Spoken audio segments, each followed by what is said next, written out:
Though we have all traveled many uncertain roads, we have always recognized something wasn't right. We searched high and low, yet our paths had never intersected. Our desire to seek truth, then to speak true, has brought us all together. That thing of ours is rooted in truth, because truth is the only unshakable foundation. In the greatest book, it states in John 8:32, "For ye shall know the truth, and the truth shall make you free." Truth is a powerful force. It is the foundation on which all great achievements are built, and the bedrock of trust and respect in any relationship. When we are rooted in truth, we can be confident that our decisions and actions are grounded in reality rather than in speculation or wishful thinking. The pursuit of truth is not always easy. It requires courage, perseverance, and a willingness to face uncomfortable facts. But in the end, the truth is always worth it. It allows us to make better decisions, to build stronger relationships, and to create a more just and equitable world. From politics and world events to entertainment and pop culture, we've got you covered. We'll explore our history and the stories that matter to uncover the truth that lies at the heart of each one. With our fingers on the pulse of the news cycle, we'll provide. It's okay. All right, I got it. Happy Labor Day. Happy Labor Day. Hopefully you didn't have to labor. In which case, if you weren't laboring, then maybe you're in the corporate offices where they don't do any of the physical labor. But whatever. Anyways, happy Labor Day to everybody. Yes. And if you haven't already, please take a moment and give us that virtual hug. If you're over on Robo or YouTube, hit that thumbs up. If you're over on pill.net, take that red pill. If you're over on X, smash that heart. And if you're on Facebook, they got like 20 things you can choose from. So pick one of those. Have fun. Have fun. Have fun. Pick all of the things. Whatever you want. Whatever you want. It's free here. This is America. Exactly. I'm so glad you guys are all here. Yeah. Let's say hi. All right, let's say hi to everybody. Got F Clan. Yo, what's up, F Clan? And apparently he has 117% humidity. That sounds interesting. I know. Right. There we go. All right. Even though, yeah, hopefully we'll see Jenny soon. Yeah. We got Steph. Good evening, Steph.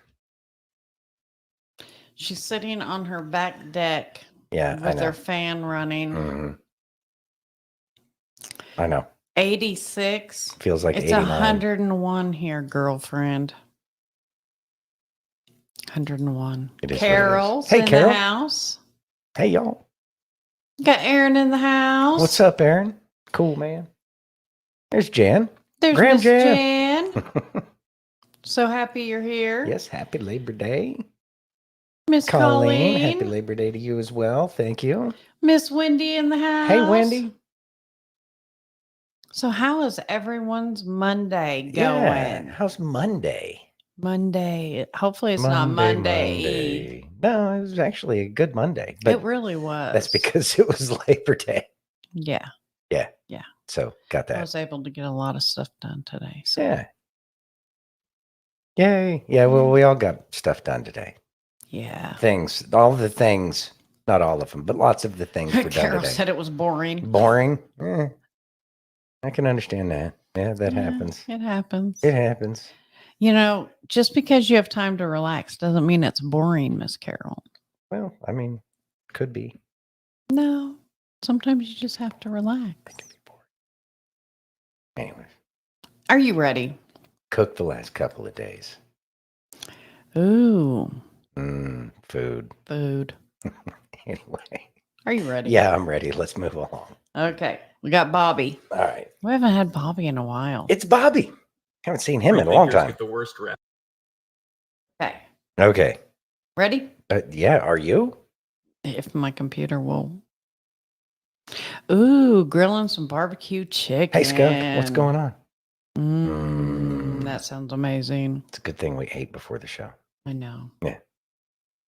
Okay. All right. Are we ready? Yes. It's let's Bobby. Go. It's Bobby. Let's go.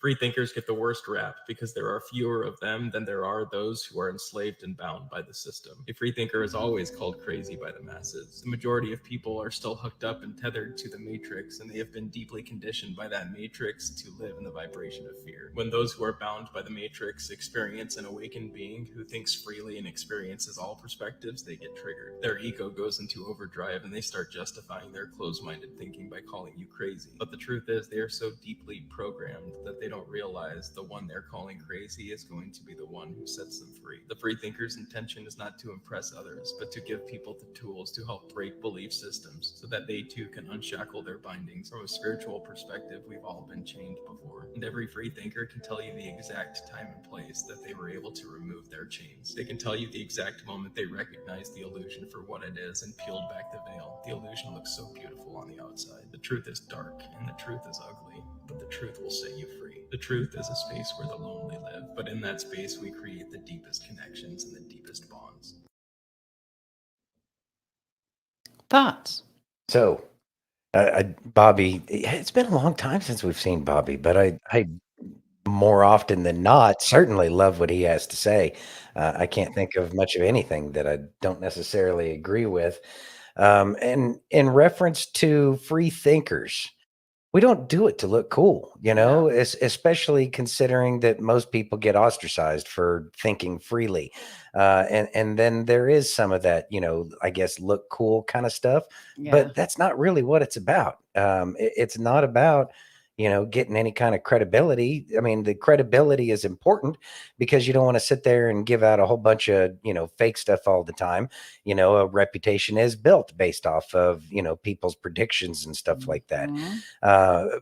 But the difference is that people that are free thinkers are trying to kind of predict what's going to happen because of the very real conspiracy against the people. And that is a very difficult thing to deal with. Mhm. So is it really to look cool? No, it's to get more people to wake up. That's the altruistic thing. To And wake up, not be woke. right. And there is a difference. There is a huge difference between the two. Mhm.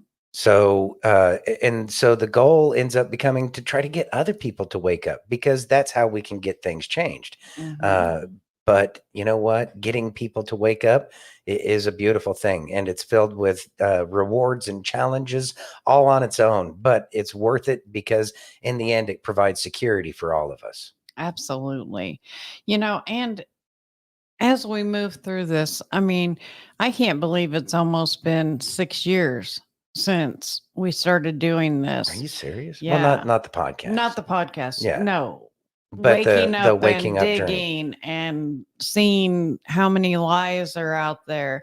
Yeah, I guess it has been 6 years. Exactly. Remember that phone call we had with Shauna Mhm. when we were all just like, something's not right, Yeah. and Yeah. that started the journey down the road, and it got worse when they wanted me to get the hokey pokey at work and I had to decline and, lost my job. And even though my doctor who did the gastric bypass surgery on me said, no, don't get it. Yeah. Because I don't know what it's going to do to you.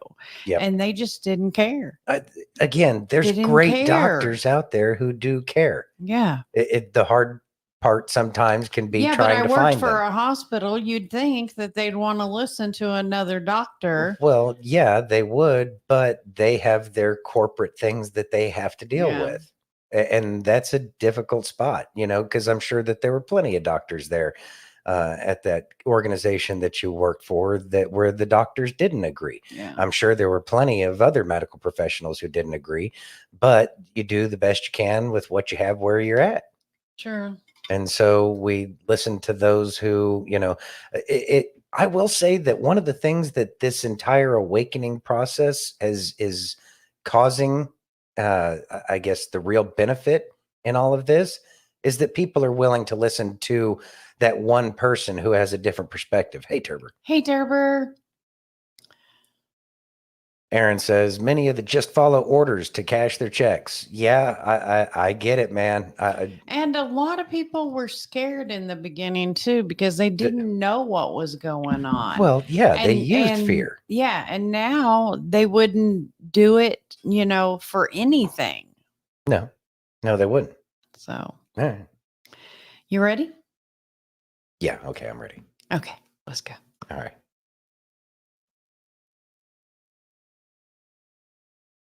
Listen, we're not calling them illegal firearms anymore. We're calling them undocumented weapons that live in sanctuary homes. We're going to start using the leftist terminology to protect our rights. They like word salad. Let's give it back to them. What do you think?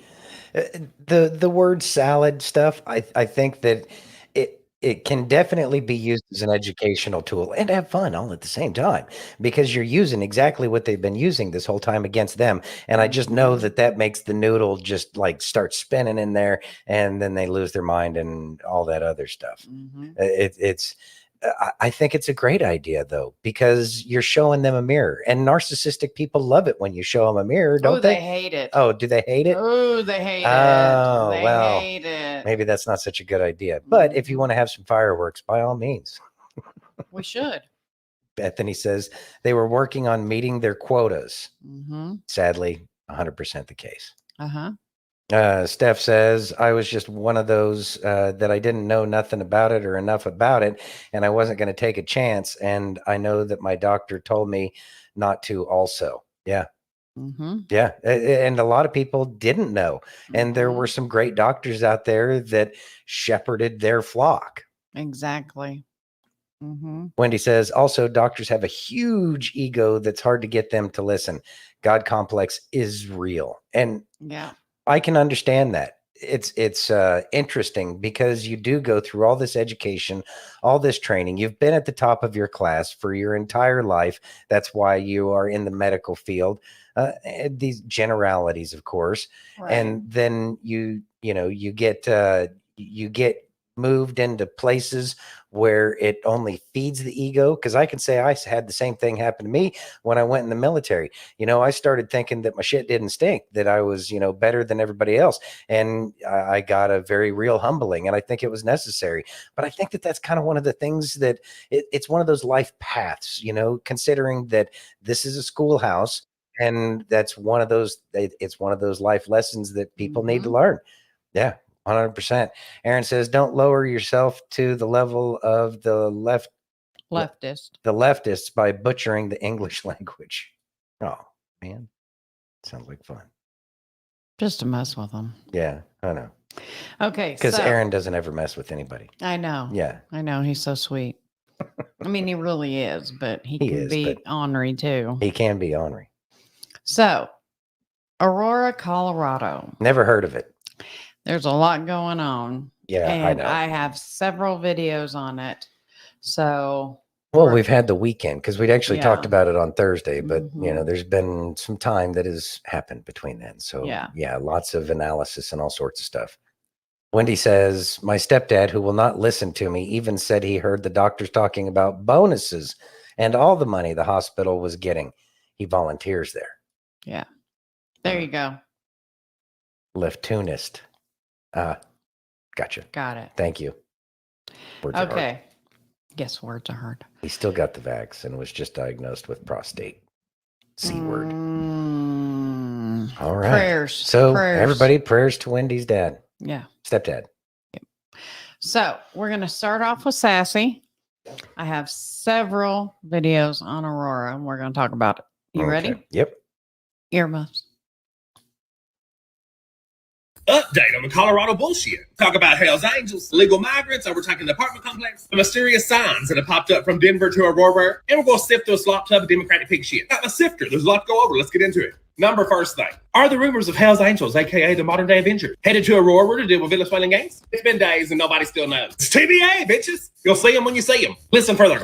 That's supposed to be a motorcycle. Fuck that up. This is either the most covert operation in the world. It's not happening. An hour ago, this video surfaced according to MSN. It's MSN. All they do is lie, so we shall see. Either way, Godspeed. May your lead be swift. I'm not talking about your tailpipes. Number next thing. Approximately 7 racist signs have popped up all over Denver to Aurora. Top one says blacks must sit at the back of the bus. Kamala's migrants sit in the front. Caution, Kamala's illegal crossing. Chasing people with knives and shit. Let's just get this straight. This one is racist. Nobody condones this. This is not demure. This is manure. This is not mindful. This is mindless. This isn't cutesy. This is horse shit. The bottom one's a different story. That one makes you mad. You're the problem. It's closer to the truth than the truth could be true. Get more and more of those every day. That top sign can go to hell. That ain't got hell about damage to do with anything going on in rural Colorado. There was an artist that admitted to doing it, allegedly a Republican political agitator, they say. As of 1 hour ago, the manhunt continued. Make that make sense? I say it's propaganda. No cameras in Denver? Yeah, bullshit. Either way, whoever did it should be ashamed. I do want to point out this, though, however. There was more of a response to the H crime of these signs that popped up there was to the physical crime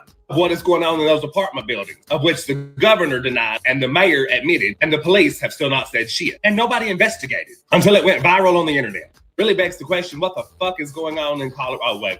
Run by Democrats. Ding, ding, ding, yeah. Enough said. Anyway, the protesting rally focused on Kamala's slogan, "We will not go back." Anyway, good luck with that. Trump 2024. Y'all can go back to that. And last thing. Although there's still been no confirmation on Hell's Angels, the actual threat of the illegal migrants in the 3 buildings downtown from any authoritative source besides the mayor, the media is already dead set that this is a hoax. I mean, it could be. The citizens say it's happening. Maybe Colorado's just full of liars. Maybe the video footage just materialized. But the best thing is the Democrats' rationale. Let me just read this quote. People need media training who believe that Hell's Angels is assembling like the Avengers, who respond to a threat of illegal immigrants, blah, blah, blah, blah. Democrats and their word suit. Basically, under protection of police is what they're getting at, because they would never let that happen. In the paraphrasing quote.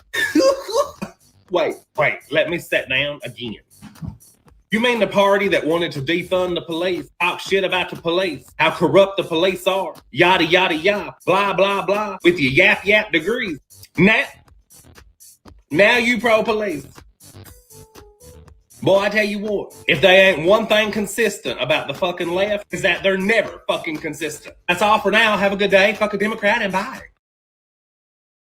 Thoughts? Okay, so I'm catching that there's no real evidence that the Hells Angels are actually going to Colorado.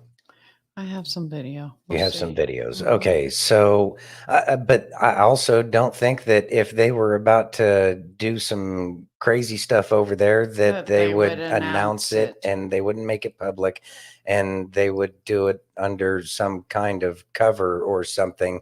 They're not going to want to telegraph. They understand the rules of warfare probably better than the President of the United States does at this point in time. Oh, he's too busy vacationing. Or the left, where they're always telegraphing everything they're going to do, just like oh God, what's his name with the stupid mustache? Geraldo. Yeah, Geraldo on Fox, where he was giving out grid locations of the location he was at. Absolutely stupid. So that's one of the things that people are used to. So you're probably not going to see a whole bunch of people show up and go into various houses and all that other stuff. It's just people moving around. And they might not even use all of their motorcycles. They might use cars because, well, everybody's looking for a bunch of motorcycles. But I do believe that it's a bad thing either way. I'm going to wait for any more kind of analysis on it until after we get through some more of the videos. Hmm. Yeah, I've been hearing that ivermectin works on cancer. Yeah. Yep. You ready? Mm-hmm. Don't say the C word. Yeah. Let's go. All right. Oh, this is a slumlord issue. No. It doesn't matter what issue you want to say. Venezuelan prison gangs took over a 99 apartment unit complex, and then instead of sending the money to the landlord, they were collecting the rent. And then it comes out that the city council actually says, well, that's not the only apartment complex. There are several that they've taken over in Aurora, and now they run it all. Now, and you're having broad daylight armed robberies of jewelry stores in Aurora and outside of Denver. Look, Denver's collapsing. Denver has 700,000 people live inside Denver metro area. 70,000 of that 700,000 are illegal aliens. And you think they're going to stay in? No, they're going to bleed out. They're bleeding out to Aurora right now. Where else are they going to go in the metro area? Thoughts? This is truly a nightmare scenario, but I believe it's one of the things that absolutely has to happen. They've taken over several apartment complexes. And I know I had seen something where today in the news where they were given until tonight to get out of the apartment complexes. So they've legitimately taken over. Oh, And yeah, they have. and obviously, I know that the governor has changed his tune. The mayor was stressed out before. He was trying to say, no, I don't support this. But of course, he doesn't support any of this stuff, but he doesn't have the But the resources to be able to do governor at it. first was like, "Oh, it's fake. It's not true. We don't have Yeah. a problem here." Well, and the reason why all of this information came out about the apartments getting taken over is because of citizen journalism. And so they can't hide behind all the things. And so their hand is being forced. And then they're going to try to do their typical things, which is blame somebody else, blaming the slumlords. Is it really the slumlords' fault? Right.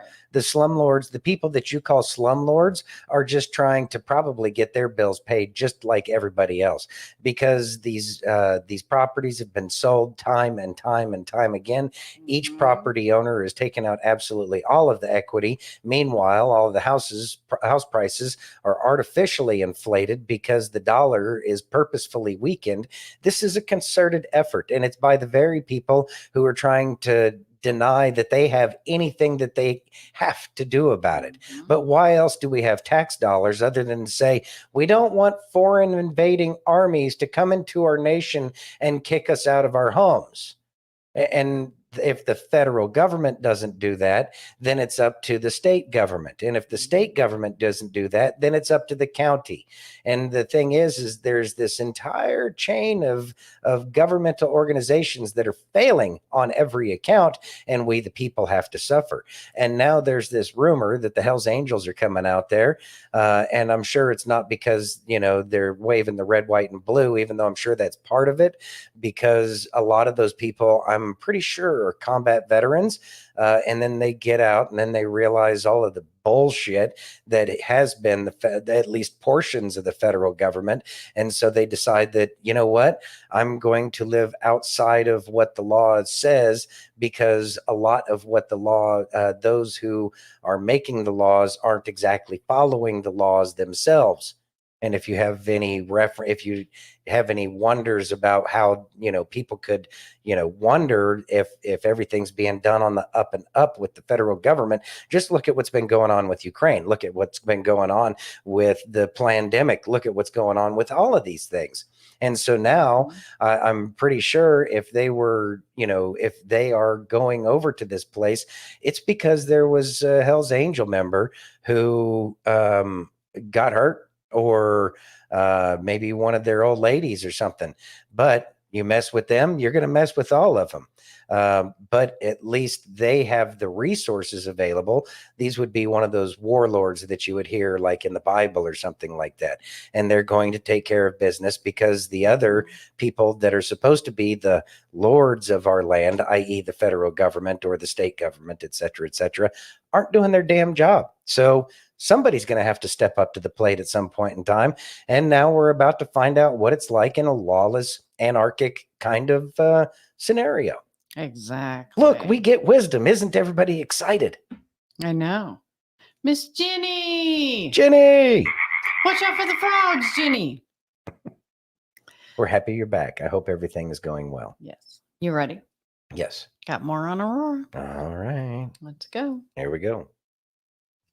All right, America, this is about Aurora, Colorado and the Hells Angels. And you know how we always say they tell you without telling you, they put it in front of you in words, you just have to understand it. All right, I'm going to spread this out so I can read it and we'll talk about it. Check this out. Well, if I can get it spread out. In Aurora, Colorado, reports have surfaced about the Hells Angels Motorcycle Club potentially intervening in response to alleged takeover of apartment complexes by Venezuelan gangs. Notably, I'm not going to say that, aimless claims of increased gang violence and drug trafficking linked to these groups. All right, we all know this is true. There's too many reports and videos for that not to be true. While some sources and social media posts suggest the Hells Angels' involvement as a form of vigilante justice against what's described as an invasion facilitated by lax border policies Others, including local officials and law enforcement, have downplayed the extent of gang control or the involvement of the Hells Angels. They didn't deny it. They're downplaying it, labeling some reports as extravagant or false. This situation has sparked a debate on the legality and ethics of motorcycle clubs combating street gangs. Well, hold on a minute now. If there's nothing to this and it's fake and false, why would you need all of that? But anyway. Highlighting concerns over potential violence, the strain on local law enforcement, and the border implications for community safety and legal justice. The narrative also touches on political and social issues, including immigration policies and the perceived inadequacy of government responses to gang activities, with opinions sharply divided whether such diligent actions could mitigate or exacerbate the problem. All right. If you didn't quite catch all of this, they told you exactly what it is. They're minimizing it. There is something truly going on. To what extent? To what extent, I don't know. But there actually is something going on there. Don't know what involvement or whatever it is, but they're trying to downplay it. They got a bunch of legal mumbo jumbo in there, and then they try to throw something totally unrelated in there to take the focus off of, they told you. Well, yeah, we didn't exactly say, no, this isn't happening. We're just trying to figure out how to make it happen. Thoughts? So what I heard is it's a freedom of assembly play that they're going to be going after. So they've created this scenario, and it's the Hells Angels are an assembly of like mind and thought. Mhm. And so they're going to say that any groups that assemble are going to be bad, but they won't do anything about the illegal bands of raiders that are within the border that have already taken over a portion of our sovereign soil here on American land within our borders. Now we have a little mini Venezuela there. Good job.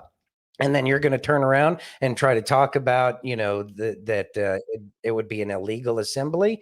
No, I would say that the illegal assembly are the people that call themselves in charge of the government that aren't doing anything about the invasion that's currently happening within our borders. And see, that's the thing. People are sick and tired People are sick and tired. of their bullshit.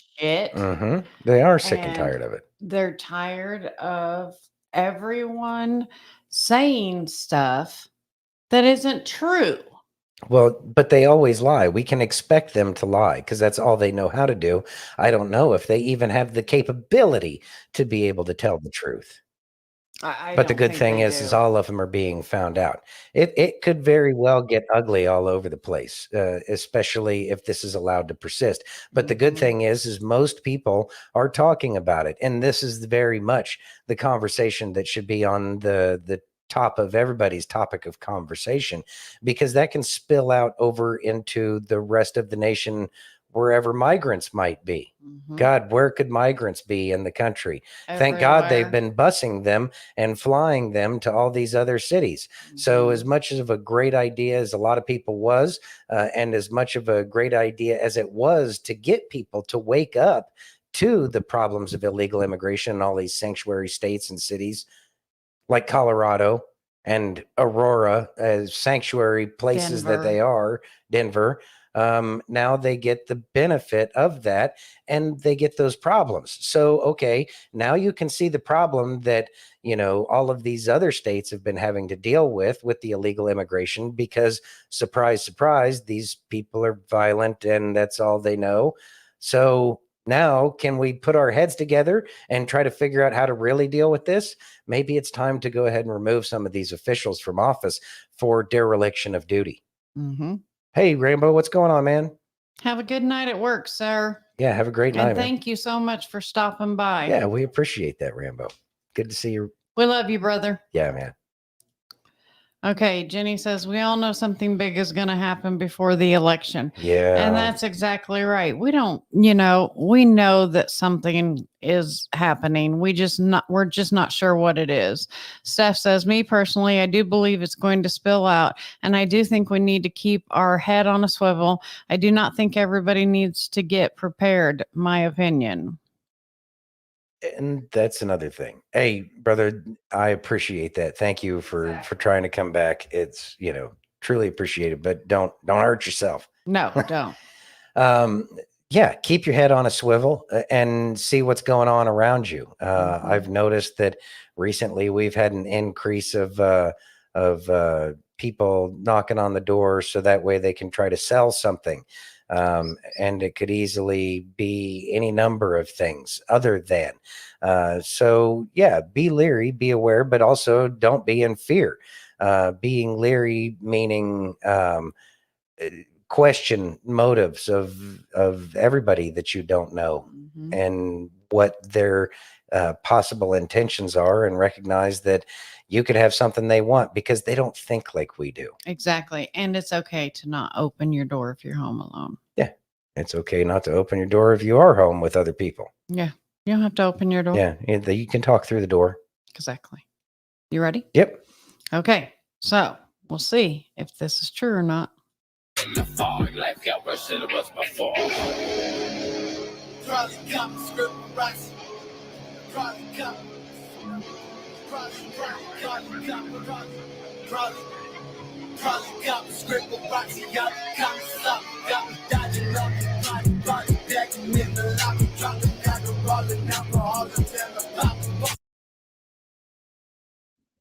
I mean, honestly, we just kind of end the don't. script. Yeah, we don't know. Yes, it's pictures of, what looks Mike, like you're to be. not late. You're right Hey, Mike, on time. you're right on time, brother. Thanks for joining us.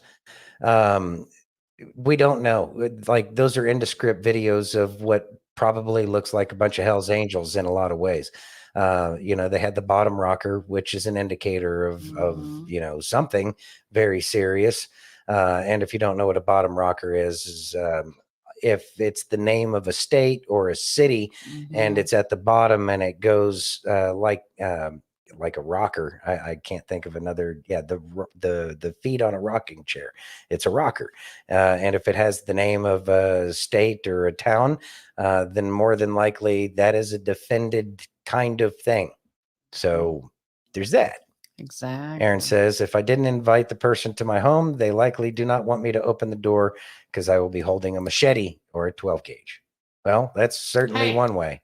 Can we use code words here, please? Who, me? Yes. Oh, my bad. We can't say those things. We can't? No. But there's freedom of speech. No. We live in America. No, there's not. Haven't done this in a long time. This show is just for entertainment purposes only. Everything we say, we're just making up. Thank you. Have a great day. Bullshit. Are you ready? Yes. I know you're ready to move on. I think a lot of people feel it. What are you going to do when they pull the plug? What happens when communications are cut, power is lost, connectivity goes away? Don't wait for missiles. Don't wait for troops. I think it'll be easier than that. You could watch us degrade quickly by taking down our ability to communicate with each other, connect to each other, power our lives. If everything went dark, what would you do? What do you believe in? What do you trust? Because if everything went away and you didn't know what was happening out there anymore, what do? You'd have to lean on your own faculties. You'd have to lean on your own beliefs, your morals, your own ethics, when nothing else is out there in the world telling you what to believe or how to believe or giving you information. You have to lean on your own. So what do you believe? There very well could come a time when our ability to know what's happening out there in the world, it goes away. And all you'll have is what your immediate surroundings gives you. Trust in the Word of God so that you don't have to lean on yourself, so that you can lean on Him. When there is nothing else to look into, to believe in, Trust in him. That is the only thing that's going to get you through. Thoughts? It tied in perfectly with today's verse of the day. When anxiety was great within me, your consolation brought me joy. Psalms chapter 94, verse 19. Make sure my eyeballs are right. Yeah, they are. All right. So it could get very ugly where there's no power, where there's no communication, and there's absolutely nothing going on. And we should always be prepared for something like that. Like the Boy Scouts, be prepared. You always want to be prepared. And so we prepare the best we can, but you can never prepare for anything. And that's where the faith comes in. That's You can't where prepare for everything. no, you can't. And so that's where the faith comes in. And you need to realize that you will get an inspiration. You will be put with the right people. All the things are going to happen. So yes, we Just can like sit this here family. yeah. I mean, you could sit there and worry about, all of the terrible things that could happen all of the time. And you could spend all of your time, in preparations and prayer and absolutely nothing else. But in the end, it's prayer that's going to get you through it, and working with that community, being that good neighbor. Love your neighbor as you love yourself, and you do that the best you can. And that will be the very thing that will help your community come together when everybody needs their community. But more than neighbor anything doesn't else. mean the people that live next to you. It doesn't necessarily It means mean that. everyone. It does mean everyone. But okay, so in this instance, get to know your immediate neighbors, the people that live around you. And that's really where we can help each other. And that will be the part that will make us come out of the backside of this. Really, in the end, the death of the dollar. This is boiling down to the death of the dollar. And will America be able to hold it together? Exactly. That was really nice, Wendy. Thank you, thank you, thank you. Wendy says, I've barely been watching, mostly listening and typing. Kay, you look extra beautiful today. Oh, and that's sweet. Aw. Thank you. You ready? Yes. So, Jolly Good Ginger. Still? We got Shipwreck. I got a couple videos on him too. Okay. Let's go. What a blast. I know. Ready? Yeah. From Shout out to Shipwreck. 1865 to 2025, I just drew you a straight line from the Confederacy to the Make America Great Again movement. Democrats. We got the reverse sneeze. Democrat slave owners using the Confederacy to start civil war by convincing their non-slave owning neighbors to fight to preserve slavery. The MAGA movement is not the Confederacy in this circumstance. A lot of details in between all that. All kinds of details. The finer details. And what are the details? Finer details. What people do when they aren't sure of what they're talking about. They just, it's, there's they make it so like you wouldn't understand, so they're not going to explain it. But let's listen on. Why the financial system, the banking system, the policing system, the justice system, the education system is all stacked to benefit one and oppress the other. Funny about that statement is that it's the MAGA movement that is bringing a lot of that to light, that has brought a lot of that to light. Financial system and the Federal Reserve, families that kind of own everything and make big decisions just to see what happens because they're bored. There's only one side that's fighting against that. And it's not the Democrat side when it's the Uniparty more than the Democrat side, because it's mostly Democrats, but we got like Bush and we've got like Liz Cheney. That's not MAGA. There's a lot of details in there of why when my kid goes to school, when your kids goes to school, they'll take the same test, but they will not have the same pencil. And that's a parent problem, not a government problem. They won't have the same 8 hours of sleep. They won't have the same quiet place to study outside of school. They won't have the same hot breakfast on their stomach before the test. They won't have the same warm clothes to wear to be comfortable to get to school to take the test. Those are all parent problems. Problems that are amplified by the fact that parents have to work in a 2-household income and have to work double overtime just to keep themselves above float right now because of the economy. Now, whose fault is the economy? Whose fault is it, Jolly Ginger? Whose? Standardized testing and not standardized resources is the birthplace of math. All right, that's a fucking enough. No, it's not. In fact, one of the major pushes that the MAGA movement has is to defund the Department of Education. The Department of Education is the one that decides how much funding each school gets based off the scores of those tests. And Trump's 47 plan that he wants to defund that group and give that power back to the individual schools, back to the individual teachers, back to the individual principals. Don't bother to look that up. You're just going to come out here and spew your bullshit out on God's green internet for likes, for clicks, for views. I don't even know. At this point, I feel like we're just constantly on the defense because it would have taken you 5 fucking minutes to figure this out. You could have gone and looked it up. As hot breakfast goes for kids, our school serves breakfast. I know a lot of states whose schools serve breakfast, and if you qualify, you get free breakfast and free lunch. That's not a Democrat, Republican, federal government issue. It's down to your state. Your state decides. Last time I'm going to take on Jolly Good Ginger because I know let me do it because he's still all over my FYP and it's a full-on week later. He's lying about all of this. You can go in and look this up. And I know that the people that support him, you won't, but you can. The MAGA movement wants to break away from the federal government, but they want a smaller federal government and they want a larger local government because it is easier to change things at a local level. Spewing your anti-American bullshit. And I know you came out and you were like, I'm not getting paid. And I cannot believe you because I cannot believe you would come out here in a public space and spew all this bullshit and do it for free because a lot of it's not even true. Like you don't have a full comprehension of what the MAGA movement is, and that is less government, more people's rights. Thoughts? Dude, he really doesn't understand what's going on in the world. I don't understand how that dude had, what, 5 million followers? Mm-hmm. Is that what it was? Mm-hmm. Had 5 million? Mm-hmm. How? And I saw a video, I didn't send it in, where a guy found there's a program you can look at and see, followers and stuff like that. Mhm. He's paying to make it look like he's not losing followers right now. Oh, is he trying to make it Mhm. look like it? Yeah. Huh. How about that? Mhm. I didn't know there was a way you could find out that people were spending money on Yeah. views. It's a great video. Huh. All right. Had to see that one eventually. He pays for, there you go, Jenny. Thank you. He pays for followers. Mm-hmm. That's a thing, isn't it? It is. I mean, if we've had super low numbers, we've had what we consider to be high numbers, but not going to pay for them. No. What's the point of that? Then you're just lying to not yourself. Yeah, you're just lying to yourself. Exactly. Clearly, this is an indicator of what it looks like when you lie to yourself. With Jolly Red Ginger, is that his goofy? Jolly Good Ginger. Or whatever, the Jolly Clown Ginger. I agree with you, Jenny. He is a POS. The Jolly Red Ginger, or whatever his name is.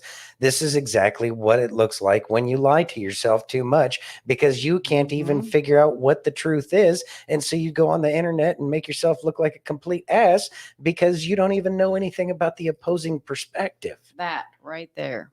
Bought and paid by the left. And I believe he is bought and paid by the left. I know that you get followers, like that many followers. I know that you can certainly get boosted to get to that point where there's plenty of people who get demoted and put in their little jails, and that's what happens. So he was promoted. He was pushing the narrative that they want to hear.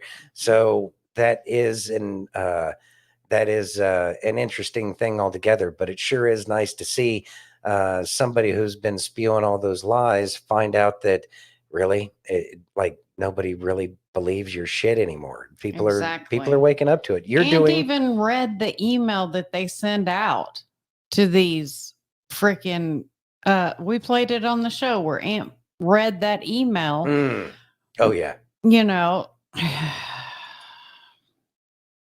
And he does, Wendy. He does need to keep that money and spend it on his teeth. He needs to, yeah. Well, so he needs to keep that money because that well's going to dry up real fast. It is.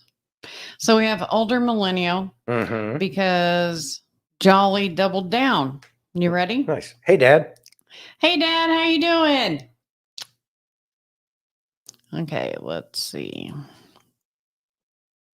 So Jolly Good Ginger is actually trying to double down on his claims of being a combat veteran. I'll be honest with you, I was going to let the matter lie, but then he made a video talking shit. So since he took the time to do that, let's check out what he had to say. There's lots of people who've seen combat who don't have combat action badges. I actually agree with that. There are plenty of people who have seen combat who don't have a CAB. But I know you're not talking about you because you said this later in the video. If you deployed to a combat zone, I consider you a combat veteran. Bro, you are the only person who thinks that. Because all we got to do is look at the comment section on your video, where a few civilians are like, maybe you're right. But every single veteran is calling bullshit. Being in country does not make you a combat veteran. And you fucking know it. But even worse, then you said this. I've never ever heard anybody make that distinction for the term combat veteran, reserved for people who see combat. No, you absolutely have. And I'm willing to bet you never called yourself a combat veteran when you were actually in. Because you know that if you had, actual combat veterans would have kicked your ass. Oh, and by the way, why did you say this? Iraq campaign medal with arrowhead. Arrowhead? That's interesting. You must be making that comment for civilians, because all that means is you jumped into Iraq. That's it. I'm willing to bet it was probably part of the 501st Support Company. It wasn't combat. It was a parachute jump into the Bosher drop zone, a completely secure drop zone. It was done basically as part of a ceremony. Unless you're saying you were part of the 75th Ranger Regiment, who did an airdrop into Al-Qaim, an airdrop into Haditha, because those were the only other jumps into Iraq. Look, dude, I would totally understand you not getting into combat. It makes sense. You were a 35 Mike, which when you joined, it was a 97 Echo. And because of all the training that is required as a 97 Echo, the Army puts a very high value on your life. Like, I know what you did when you joined the Army. You went to basic training. Then you went off to Fort Huachuca for interrogator school. Then you went to DLI where you learned Korean, meaning you were there for around 68 weeks. Now, once you completed all that and actually went to your unit, they're not likely to throw you into combat. And that makes total sense. Cost a shitload of money and a shitload of time to train you. Not to mention, you learned Korean. What use would you have been on a HUMIT team? What use would you have been to any kind of intelligence gathering in Iraq or Afghanistan? Now, I'm going to tell you exactly what you did. You did all your training, you got sent to an MI unit, and then because Korean doesn't fucking help anyone in Iraq and Afghanistan, you probably did the job of an intelligence analyst, either on the FOB or on the base. And that's completely respectable, dude. And I have no doubt that at some point you heard mortars. I have no doubt that at some point you heard rockets, but that's not combat. You're not a combat veteran. Stop trying to fucking claim that. Be proud of the service you did, even though you somehow managed to serve 13 years. You were never even put in a real leadership position. Oh, and if you're wondering how I know that, it's because I can look on his DD-214 and see the highest school he ever did was PLDC. It's basically a little leadership school for new sergeants. Next step after that is to go to BNOC, otherwise now known as ALC. That's so you can become a staff sergeant. Some people wait until after they become a staff sergeant. I got to be honest with you, dude. I don't know very many people who were in the Army the same time as me while we were at war who had trouble getting promoted. Because if y'all are unaware, while we're at war, the Army is very quick with promotions. I mentioned you were a 97 Echo, which was a needs of the Army MOS, which means they had accelerated promotions. That means you basically had to try to not get promoted. But that's a video for another time. Dude, just stop. You're not a combat veteran. Most people who went to Afghanistan and Iraq aren't combat veterans. And there's nothing wrong with that. Only about 15 to 20 of them are even combat related. It's a good thing to not see combat, but it's a really, really bad thing to try to fucking lie. So stop.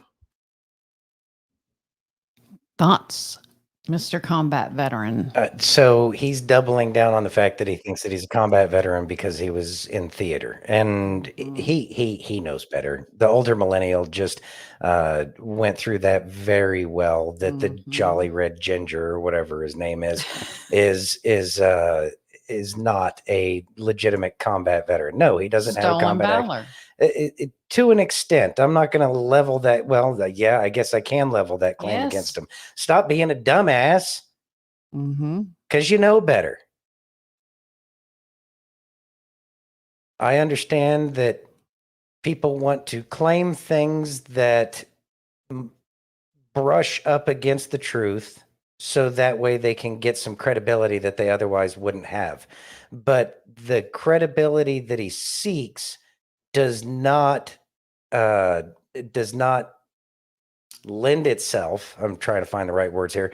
The credibility that the Jolly Red Ginger seeks is not it doesn't make any sense with what he's trying to say. Combat veteran doesn't mean that, you can see that that Trump is a bad person. That has absolutely nothing to do with the other.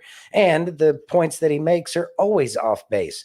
So really, he doesn't say anything that's true or useful to anybody, except for the fact that he's a useful idiot helping gather more useful idiots like the socialists that he really is. Mm-hmm. Yeah. Yeah, he knows better. He knows better, and he should keep his fat yap shut and stop trying to pretend to be something that he's not. Exactly. Be proud of your service, like the older millennial said. Dad says when I was an air traffic controller at Georgia Air Force Base in California, a dummy rocket went off in the arming area. Does that count? No. I mean, if we're using the Jolly Red Ginger's, I guess, definition, then maybe, something happened near you. Anyways, Jenny says he doubles down and makes it easy to call out. He does. He's painted into a corner, and he has no choices now. And we'll probably watch the Jolly Red Ginger go into oblivion. He'll shut his account down for a year or two, and then he might pop back up later on. Yeah. Like Modern Warrior. Yeah, like Modern Warrior did. Hadn't seen him in a while, but he's popped back up. But he's also changed the way he's talking about things. Exactly. Mike says he knows better. Take pride in what role you do play. It takes all types to make the world go round. And that's 100%, Mike.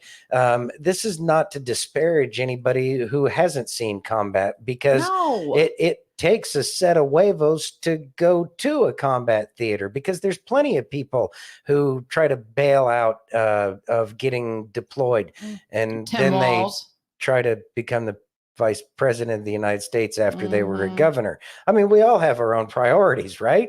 It's just, they have different ones. And here's the thing. But they do have a very vital and important role to play, even though he was a Korean linguist in an Arab speaking part of the world. There is still value that was provided. And I wish that he could see his own value without having to try to church it up. Well, and not only that, let's be serious here. People who join the military, I give them props anyway, because there's boot camp, there's being away from your family, there's school after school after school, there's field operations, and stuff happens all the time. Training exercises. So every morning when you get up, you don't know what's going to happen that day with your loved one. So be proud of what you've done, whether you've deployed or not, whether you've been in combat or not. Be proud of everything you've done, because it takes every single person in, whether it's supply, the cook, whatever, it takes them all for it to run smoothly. My grandfather was a cook in the Navy. I'm still very proud that he was in the Navy in World War II. My dad was a mechanic. My father-in-law was an air traffic controller. Your grandfather was a baker. Baker in the Navy during World War II. It's all needed. It is all needed to make it work. Well, that is true. And what this really speaks to, and one of the problems is the worship of those, because they have various patches and badges. And this was one of the things that really separated the Marine Corps from the Army, because the Marine Corps doesn't do all the patches and badges. I mean, yeah, you get your awards, and they're very far and few in between, and they're a lot more frequent to get awards and medals of all sorts of kinds in the Army in comparison to. It doesn't mean they're handing them out like candy. And their awards, they are awarded for doing something that was above and beyond, and different branches have different standards for what is above and beyond. And so, and I noticed this about the Army when I was in the reserves, and that is, oh, this person has a Ranger tab, this person has a Special Forces tab, this person has jump wings. What kind of jump wings do you have? Were you 101st or 82nd? And then there's, the differences between, oh, well, you're not really airborne because you don't jump out of planes. You just dropped off in helicopters, which is still a vertical envelopment. And so it's like, but all of these things exist for various reasons, and they're there, and they're all very important. And so I wish that people would understand that service to the country is important one way or another. Going overseas and getting all of these badges and ribbons is a mark of wisdom that other people may or may not have, but everybody has their own wisdom, because a cook can make or break a unit. Something as simple as a corpsman putting too much chlorine in the water, if they didn't see combat, but if they put too much chlorine in the water, everybody gets the shits. Exactly. That's happened. Mm-hmm. And so it's about being able to do your job and doing it effectively, because one hand washes the other, and they're all needed and they're all necessary. Mm-hmm. Dad says, and I dropped a microphone on my foot once in the tower. Oh God. Air Force stories. Mm-hmm. It takes all to make the machine work well. Thank you. Yes. Exactly. Someone has to be in the rear with the gear. Ain't nothing wrong with that too, because that gear got to get pushed forward because people are going to need it. See, Wendy's dad worked on the planes on aircraft carriers. Nice. I mean, it takes a lot. There's a lot going on. It's just all of the stuff makes for really cool recruitment videos and great Steven. TV. Hey, Steven. Yeah, all of it makes for really cool videos on TV. And so this is part of what America's sickness is we get focused on who the superstars are, and it kind of turns it not necessarily into a sport, but it makes it, team this, team that, and that's not what it's supposed to be. Exactly. Are you ready? Yes. We're going to check out our sponsor and an amazing American, and he's got tons of Labor Day sales going on. So let's go. Nice. To celebrate the new year, we're having the biggest sale ever on overstock clearance and brand new products. For example, save 60% on our Goose Down comforters, the best comforters ever. They go perfectly with our MyPillow bed sheets and duvet covers. Save 25% on our brand new kitchen towels. They're made with the same technology as our famous My Towels. Our initial quantities are extremely low, so get them now before they go. Our seasonal flannel sheets are finally in. You save up to 50%, and they sell out fast every year, so order now. They're truly the best flannel sheets you'll ever sleep on. Or save up to 80% on all our clearance items. And this is where it gets even better. For a limited time, your entire order ships absolutely free. So go to MyPillow.com or call the number on your screen. Use that promo code to get deep discounts on all MyPillow products. And for a limited time, your order ships absolutely free. Absolutely free. Free. Y'all know why we support Mike Lindell around here. The guy put his money where his mouth is, and he believes, and just like I do, that the election was stolen, and that he was willing to back that up. And because of the corrupt system that's been going after him, he's been taking it in the shorts for a little while. So why not go support somebody who is fighting the good fight? So make sure that you do check out mypillow.com/DTOO. And that helps them know that we did it, and we get a little something out of it too. So that works out. But I would rather that we support the patriotic companies, especially those who are willing to put forth their life, their fortune, and or their sacred honor for this nation. He is the man, Stephen. He is the man after Trump. Exactly. So speaking of those, who's after Jesus? Yeah. Speaking of what Mike Lindell's been doing and everything here, let's just watch this real quick. All right. And I pray this is just a troll. So let's go.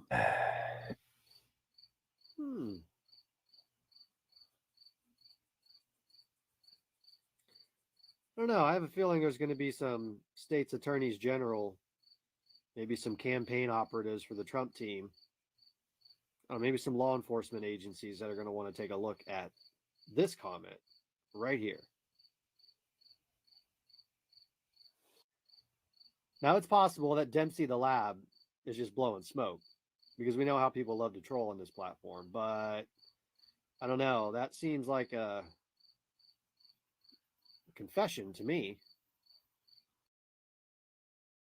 And I'm going to read that real quick. It says, I was one of the 2,000 mules, and guess what?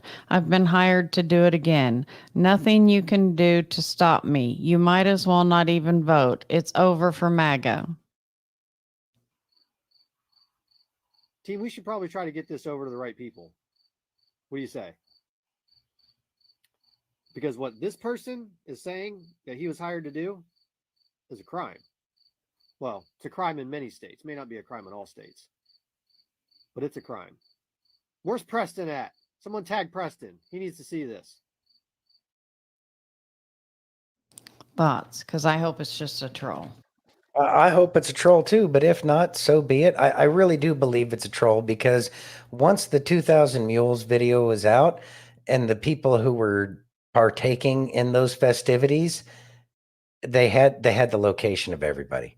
There's too many weird things going on that show that that there is some kind of effort to ensure that the republic will last in the end, and that the republic will be the one that ends out on top of this versus the democracy that we don't live in. And so they had all of this information from the cell phones. All of that data was available. It was presented at a time when there was a lot of chaos because of the stolen election. But I firmly believe that those people have already been identified, and they may or may not actually be walking as free people at this point. And if not, if they haven't picked them up, then I have a feeling that they've been digitally watched ever since then, if not beforehand, because I do believe that this was a giant sting operation to catch all of the traitorous pieces of shit that are in this country that have had their fingers within the government that they hate so much, but they're the ones that screw it up. So, haha, joke's on you. Y'all suck, and it's going to fail. And America will win, and America will find you if you haven't already been found already. And it's not going to end well. And even if that's a joke, and it's a stupid ass joke. It's a stupid joke because I mean it's just not good. It's not good. Anyways, moving on. You ready? Yep. I got Kelly. Oh, hey Mike. Before we move on, hey Mike. Thanks for joining, man. All right, here we go. Christian, can I remind you of something today? I know that you're focused and concerned with trying to please God through your actions, right? Through the things that we do on a daily basis. But look, let me show you something. You remember when God came to Jesus and said, "This is my beloved son in whom I am well pleased"? Think about that for a minute. When did he say that to Jesus? After he had done all his amazing ministry, after he'd raised the dead, healed the sick, spoken words of encouragement to thousands of people? No. He did it before he ever started his ministry. God came and affirmed his son before he did any good works. That was the beginning of his ministry. What I want you to see is that God is pleased with you, not because of what you've done, not because of what you're doing, but because you've put your faith and trust in him. You're in right standing with God right now because of what Jesus did, not because of what you've done. It's all about putting your faith and hope in him. So, man, let me encourage you today. Let me remind you, he is pleased with you. Why? How can you know, Kelly? How can you know that for sure? You don't know me. You don't know what I've done. You're right, I don't. But I know what Jesus did. And I know that when we put on the righteousness of Christ and we go stand before the Father, he doesn't see us. He sees his son. And what did he say about his son? I am well pleased. Whose righteousness are you wearing? Jesus's. So when he looks at you, he says, I am well pleased. Trust God. Get close to him. Put your faith in him. And everything you do will please him. Amen? And think about that for a minute. Thoughts? So it's not about the works. And I know that we definitely try to do good works. And a lot of times that's because it pleases us in the end. Look, we're trying to do good and we've done these things that we didn't know we could do. Thank you for these challenges. But in the end, our saving isn't because of the works that we do. We're saved because his son came down. And that is a reassuring thought. It's something that should give us a lot of comfort. Now, we can't abuse the grace by continue to act like a fool, go to church on Sunday and act like a jackwagon, the rest of the week. I mean, we still have to work on the things and we have to try to do the things that are written in the book. It's really, I mean, it can be a challenge, but it's not that hard to read a book and say, oh, these are the principles that I should be living by. And that's a good thing. So are you going to go to hell because you ate some shellfish? No, but at the same time, we should consider what we can change in our lives. And I think that that's one of the important parts. And the only reason why I brought up the shellfish thing is because Kay and I were still talking about whether or not the food laws still apply. I mean, no, you're not going to burn in hell because you had some pork. But at the same time, the law has been proven by science. We were told not to eat shellfish. Well, we find out that there are people with a shellfish allergy. There are all sorts of the dietary laws and restrictions. We know that pork is not a clean meat and that it can make people very sick because our bodies are not designed that way. So there are definitely guidelines, and we should do these things to make sure we're healthy. Because I've heard of plenty of people who have gone to a kosher diet after eating, other ways, and they've had diseases healed. So it's always something. It's written in the book for a reason, and I think that it's a benefit. Aaron says, I thought Kelly was going to say, come with me if you want to live. Yeah, he did have kind of a Terminator look about him, didn't he? Yeah.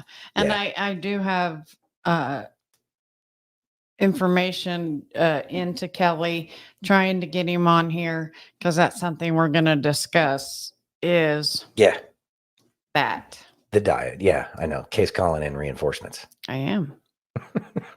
You ready? Yep. Okay, so Trump went to Arlington for the Gold Star families. Yes. And it has caused such a commotion. I have several I know. What an videos awful on it. human being. He's I know. supporting people who died for this nation and the families that are left behind. Wow. Yeah. What a terrible human being. Yes. So, yes, it would be awesome, It would be Stephen. awesome. I'm Yeah, we're working working on it. hard on it. So, we're going to watch these videos and we're going to talk about Trump going to Arlington. You ready? Yes.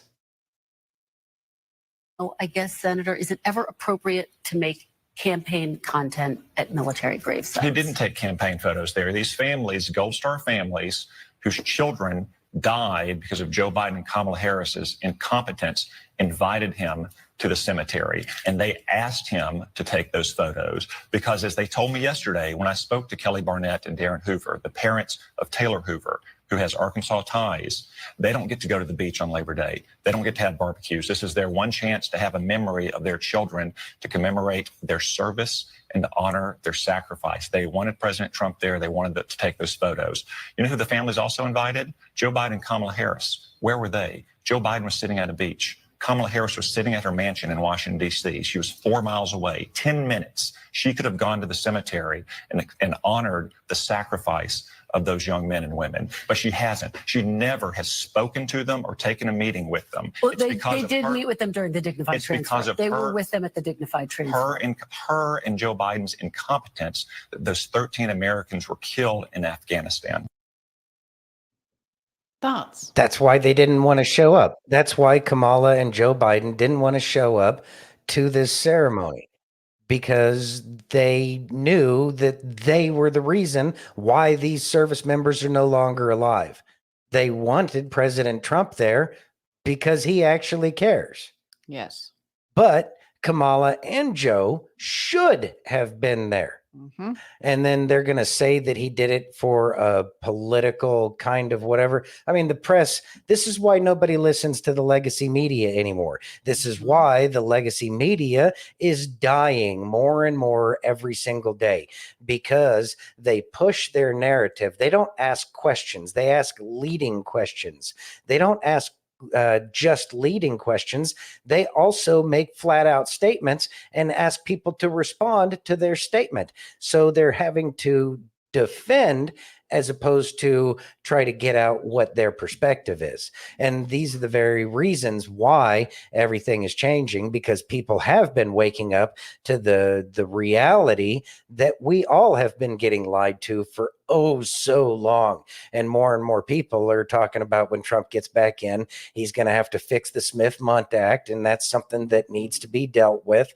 And ABC, NBC, CBS, all of these large corporation news sites, they need to no longer get the protected status that they have by being able to broadcast, because their broadcasts are about as real as everything on WWE. But the difference about WWE and the news is that the WWE at least says that they're sports entertainment, and everybody knows that there's some kind of a script to it. The blood and the hits might be real, but there is a script, and that's what they've been giving us, as a script, and the people are sick and tired of the script, and that's why they want to get rid of TikTok and all these other locations where people can communicate, because they've lost control of the lie, the narrative, the false narrative that they've been blowing up our keisters for oh so long now. Exactly. Yeah. Steven says, wow, didn't know they invited Biden and Trump. Interesting. Isn't that interesting? Hey, Wire Dog. Hey, Wire Dog. Most veterans don't talk about their service unless among other veterans. Yeah, very true. Very true. Very true. President is supposed to lay that wreath. Wendy says. Yeah, says Wendy. Thank you, Wendy. Mm-hmm.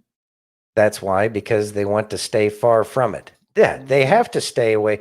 Biden and Kamala have no choice but to be as far away as possible. Why not invite Millie to show up too? Because he doesn't deserve to be there either. Even though these people were invited, it's probably better that they didn't show up, because it would be a dishonor to the people who lost their lives. Yeah. Wendy and that's says- why Trump did it. Exactly, Wendy. Because he is the commander in chief. And if nothing else, he's the commander in chief in an overwhelming majority of Americans' hearts. Wendy says, shouldn't even be an invite or not. That's how sad that was. How is the president not present for any ceremony like that? Disgusting. You ready? Yeah. We got more on this. We got 3 more videos on this. Oh, wow. And 2 of them are from the families. So Okay. let's go. Well, I look forward to that. All right, so let's talk about what happened at Arlington Cemetery. Liberals are trying to make this out to be some huge disrespect of the military. But what really happened is Gold Star families invited President Trump to be there. They gave him permission to film them. And then President Trump showed up and filmed them and stood with them, took pictures with them, talked with them, all of which is allowed under federal law, all of which is allowed by the rules and regulations of Arlington. It just says you can't film any grieving people without their permission. Well, all the people that were there that were filmed gave their permission. I don't understand why this is even up for debate. I don't understand why this is an issue. He was invited to be there by the families to honor the memory of the fallen people, to honor the memory of their fallen children, the children who died unnecessarily because Biden didn't know how to manage a pullout. And let's be real, Kamala Harris is the one who said she was the last one in the room with him when he made that decision. So this falls on her too. So what's the issue? It can't be that President Trump was filming in Arlington. Like, that can't be what you're upset about, because I could show you multiple Biden ads where they use pictures of him and grieving families at Arlington. So that can't be what you're mad about. It can't be that they didn't invite Kamala Harris, because one of the Gold Star families did. I mean, the other 7 said, fuck her, we want a leader, we don't want you. But one of the Gold Star families did invite her. She didn't come. That's not on Trump. And it can't be because of the altercation with the Arlington National Cemetery employee, because that dude was wrong. He was trying to enforce a rule that didn't exist. He was trying to stop them from doing something they were legally allowed to do. So who cares? It just doesn't make sense. He was invited to be there and he went. He was given permission to film and he filmed. He was given permission to take pictures and he took pictures. What's the issue? Thoughts? The issue is that the left is trying to tell us about morals. That's rich. Says the baby murderers. Yeah. I know. Huh. I know. Yeah, the real baby killers. Exactly. Yeah. You ready? Yeah. Okay. This one is interesting. Family members of the 13 Afghanistan service members directly call out Kamala Harris for her lies. You ready? Mm-hmm. Kamala, your statement is nothing more than a political spin to help you look better in your presidential campaign against Donald Trump. You have never walked a single day in our shoes. Our kids were murdered because of your administration. Vice President Harris, my name is Steve Nakui. I'm the father of Lance Corporal Kareem M. Nakui. And your administration killed my son. This message is intended for Vice President Kamala Harris. I'm not a person who usually takes to social media, but earlier today, your post regarding the incident at Arlington National Cemetery was brought to my attention. After reading it, it caused a reaction with me. You indicated in your post that you support the military and military families. I, for one, have not seen that support. It's been 3 years since my son was killed in action, and myself, my family, and other Gold Star families have not seen any support from you or your administration. Vice President Harris, my name is Christy Shamblin. My daughter-in-law, Sergeant Nicole Leanne G., was killed in the Afghanistan exit at Abbey Gate on August 26, 2021. This year, for the 3rd year anniversary of her murder, we welcome President Donald J. Trump to Arlington to lay a wreath on the tomb of the unknown soldier with our family and to visit Nicole graveside. President Trump and his team were respectful. They listened to our stories and didn't talk much at all. We welcomed them that day and they were comfort to our family. Vice President Harris, I ask you, why won't you return a call and explain to us how you call my daughter-in-law's death a success? Vice President Harris, my name is Jim McCollum. I am the Gold Star father of United States Marine Corps Lance Corporal Riley McCollum, killed in Afghanistan, August 26, 2021. Your recent remarks related to Trump's visit to Arlington are filled with nothing but lies and deceit. This is Mark Schmitz, Gold Star father of Marine Lance Corporal Jared Schmitz. Here we are on a beautiful holiday weekend day. I got to stop what I'm doing, spending time with what's left of my family, to address a heinous, vile, and disgusting post put out by Kamala Harris. Kamala, I want you to understand, and I know it will be difficult for you because you lack empathy and basic understanding.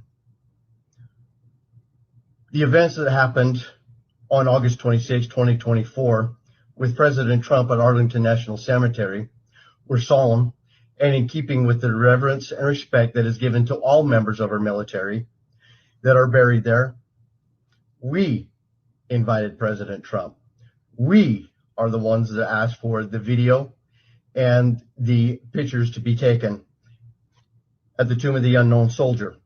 When President Trump went and paid tribute and paid his respect in Arlington for our kids, it was not just the ones buried there, it was for all of our kids. And it was an invitation that the families actually extend to him. And it's not the first time that he actually meet with us and share time and with our families. And you are partly to blame for that as well. What happened at Arlington was President Trump was invited by those families who have their soldiers buried at Arlington. They were invited there as a friend, as somebody who has taken the time numerous times on numerous occasions to hear our stories, to speak our kids' names, and to help us get some accountability from your administration, because in over 3 years, we have gotten nothing but more and more lies. Just like your statement, more and more spun lies and cover-ups to make you and your administration look good. But there is one thing that you said in your statement that was true. No one should be running for president if they cannot honor military members, their families, as well as veterans. So I guess that means that you should step down, Kamala.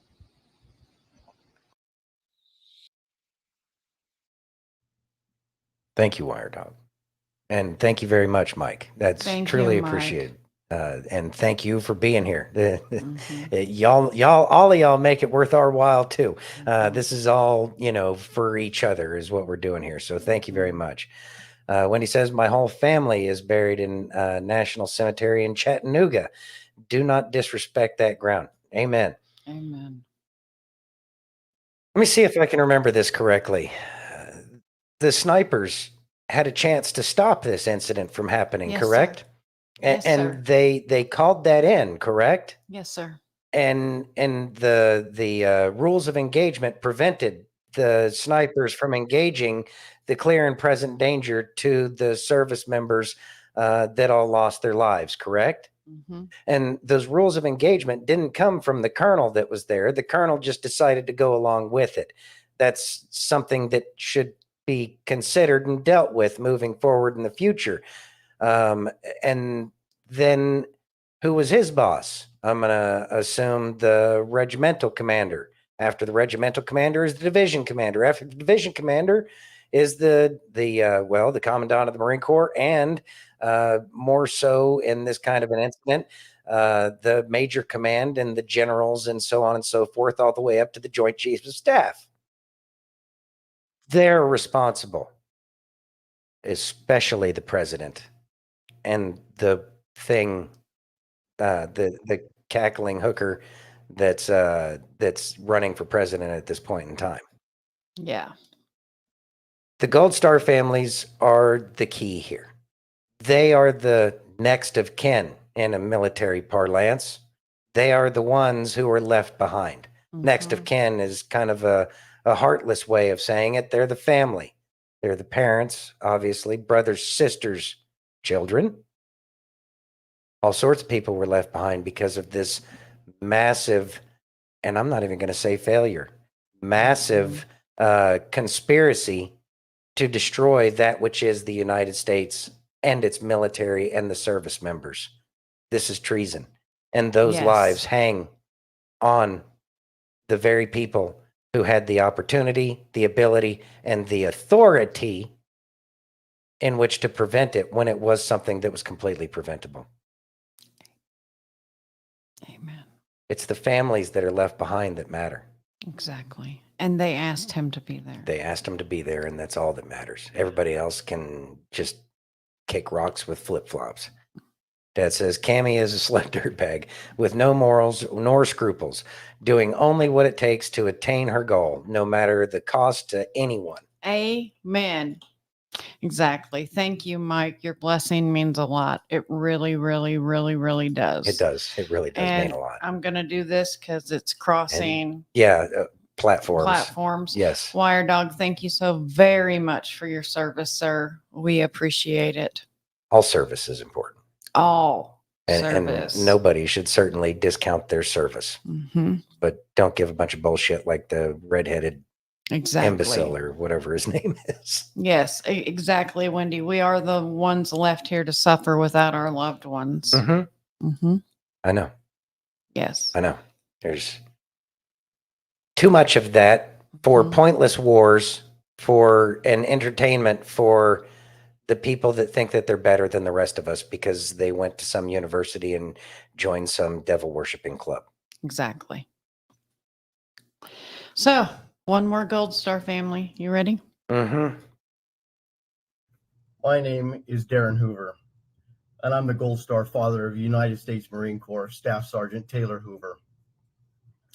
Kamala, I want you to understand, and I know it will be difficult for you because you lack empathy and basic understanding. The events that happened on August 26, 2024, with President Trump at Arlington National Cemetery were solemn and in keeping with the reverence and respect that is given to all members of our military that are buried there. We invited President Trump. We are the ones that asked for the video and the pictures to be taken at the Tomb of the Unknown Soldier. This was a very solemn wreath laying in our son's name, along with the Sergeant Nicole G family, as well as two of our catastrophically injured military members that were there on that horrific day in the honor of our Abbey Gate 13. We then moved to the gravesite where our children are buried. Again, we asked the Trump team to take the videos, take the pictures of our time there. President Trump then laid a wreath at the graveside of Army Staff Sergeant Ryan Christian Knaus. There he talked to both his mother and father. President Trump then moved to our son's grave, where we were surrounded by our family and friends, where we talked about Taylor and his sacrifice to this country. Let me be clear. There was no politics discussed, none whatsoever. There was also not an assault that we observed take place, or did we hear it? I don't know where this is coming from, but it's disgusting and gross. President Trump has been there for us from the very beginning, when our son and the other 12 of his brothers and sisters in arms were murdered due to your negligence and uncaring attitude towards our military. Don't forget, Kamala, you were the last one in the room. You and Joe Biden made the final decision on how to pull out of Afghanistan. You created the chaos and mayhem for the military to accomplish their goals. Our sons and daughters made the best of a difficult situation, as they had been trained to do. They adapted and overcame all of that and came out as heroes, something that you will never know or understand. Kamala, we have been treated with the utmost respect, compassion, and understanding by President Trump, something you and Joe Biden have refused to do since August 26, 2021. No, where were you and Joe Biden on August 26, 2024? Nowhere near Arlington Cemetery. You couldn't be bothered to be with us or even say our kids' names, just as you have done for the last 3 years. Neither one of you have called to speak with us or share in our grief. I wonder, Kamala, do you sleep at night securely in your bed? Or do you have nightmares of our kids because it was your incompetence and negligence that got our kids murdered? It is you who sends out messages on social media that are outright lies. It is you that has disrespected our families. It is you who knows nothing about service and sacrifice. It is you that has divided this country, and it is you who is unfit to be the commander-in-chief. These are the only memories we get to make with our son, and it is you who is playing politics and trying to detract from our memories made that day. You should be ashamed and embarrassed at your lack of empathy and decency as a human being. You are only in this for the power and prestige. You don't care for our military or the citizens of this country. You should hang your head in shame at your actions or lack thereof. You need to move aside, get out of the way, and stop hindering the progress, growth, and independence of this great nation.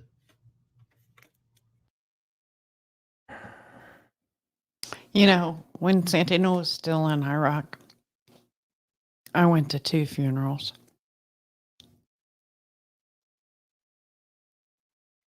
It's There were another difficult. 2 that you couldn't get to. Yeah. And they can't even say their names. No, they can't say their names. They are not bothered by this. No. It's other people. They are morally deficient. The fact that they don't have the ability to understand what these people are going through and use them as nothing more than a political pawn. They're the ones politicizing it. They're the ones making something about it because they're the ones who don't like Trump, because Trump is everything that they're not.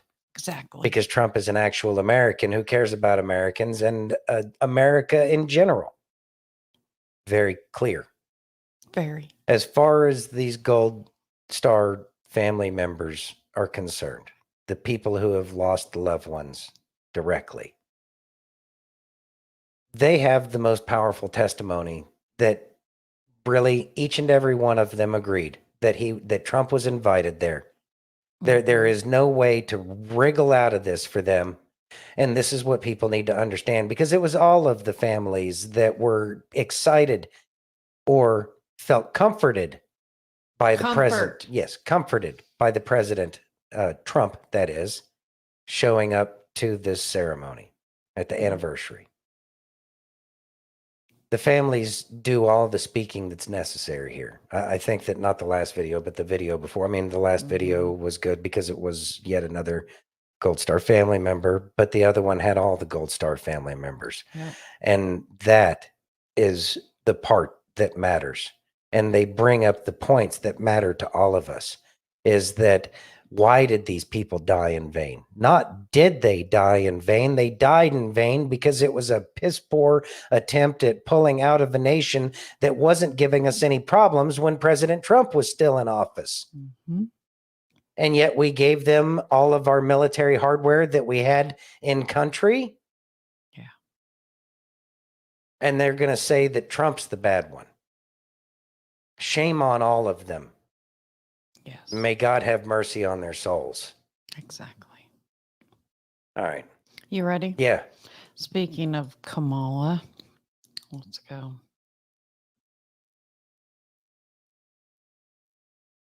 Kamala admits that the Inflation Reduction Act was a backdoor way to get the Green New Deal passed. Ready? The truth for a change. Yeah. Generally speaking, how should voters look at some of the changes that you've made, that you've explained some of here in your policy? Is it because you have more experience now and you've learned more about the information? Is it because you were running for president in a Democratic primary? And should they feel comfortable and confident that what you're saying now is going to be your policy moving forward? Dana, I think the most important and most significant aspect of my policy perspective and decisions is my values have not changed. You mentioned the Green New Deal. I have always believed, and I have worked on it, that the climate crisis is real, that it is an urgent matter to which we should apply metrics that include holding ourselves to deadlines around time. We did that with the Inflation Reduction Act. We have set goals for the United States of America and by extension the globe around when we should meet certain standards for reduction of greenhouse gas emissions, as an example. That value has not changed. Thoughts? Green. Yay. Because it's worked out so well. Mm-hmm. We know that's what this, we know, but let me try this again. We know that the Democrats and Kamala's, who's just a mouthpiece for Obama, we know that their plan has always been the Green New Deal because that's what they're all invested in with their good buddy, the creator of the internet, Al Gore. Mm-hmm. They're going to continue with the same policies and procedures that they've always had, which is the destruction of this nation. Mm-hmm. Yes, Jan. So, yeah, it's going to slip. what Jan say? U.S. Ambassador Christopher Stevens and 3 other Americans was also killed on an evil administration. Amen, Jan. Very much so. Very Amen. much so. Exactly. Stephen says everything, lies and deception. There is no climate crisis. Exactly. Yeah, it's all the hot air coming out of DC from those windbags. Mm-hmm. Can we keep her from ever using the word time again? Never heard anyone use that word so much. Time and time and time again, she talks about time. Exactly. Now, watch this. Yeah. Former climate alarmist Tom Harris reveals how green energy is horrible for the environment. You ready? I guess this is how you backtrack. All right. Well, hey, welcome to reality, sir. Wind turbines require enormous amounts of steel and iron. A windmill will need about 100 times more steel, iron, and other materials to generate the same electrical capacity as a gas-fired fossil fuel plant. This is a huge expense and has devastating environmental impacts. Even after the wind turbines are installed, they require a backup fossil fuel plant that continues burning 90% of the time, making the wind turbine largely unnecessary and, in essence, just for show. Looking into some more details in Alex Epstein's book, The Moral Case for Fossil Fuels, we can see that compared to gas-fired power plants, windmills also need 100 times more mining of ores and coal, 100 times more power for smelting, forging, and casting, 100 times more cement and excavations and destruction of forests and hills, and 100 times more transportation and installation costs. This is a far cry from the environmentally friendly image that is presented to the public. To learn more about this and other topics in climate change, please visit icsc-canada.com. Thoughts? That dude had bags on top of bags. Must be stressed out. Wonder what he's stressed out about. Guess he had to change positions. Maybe he'll start sleeping better at night now that he's actually talking about the truth, the fact that all of it's a bunch of lies. All of this green energy crap is lies. We know that a wind turbine will never, during the course of its existence, be able to recoup the amount of energy that was put into creating said wind turbine. There's not the replaceable parts aren't green enough. It's just not green enough. Maybe if they really cared about wind power, they'd look at Holland and start building things the way that they used to build, because those things have been around for hundreds of years and yet they still work. So maybe it's that we have power problems, and the power problems that we have probably aren't you and me with our computers, and maybe we leave the lights on more than we should, and it's not cows farting, and maybe we probably have the air conditioner, lower than 76, because 72 is what used to be called room temperature. Maybe it's not us. Maybe it's all of these spy locations that they have all over the nation. All of these computer things. We got that switch out here. It's enough to listen to absolutely everything and record it. And they've been popping up all over the place. Google has been building those data facilities as well. Yes, sir. Those data facilities have been around for a long time. Sure does take a lot of electricity. Yeah, sure does take a lot. There's a lot more all over the place. Sure does take a lot of electricity to have all those servers running all the time, listening to absolutely everybody. Maybe you should stop spying on the American people. Yep. And then we won't have the energy crisis that we had. And stop pushing your ridiculous cars that won't ever recoup the energy put into them. And let alone destroying the environment even more with the strip mining of the lithium, et cetera, et cetera, et cetera.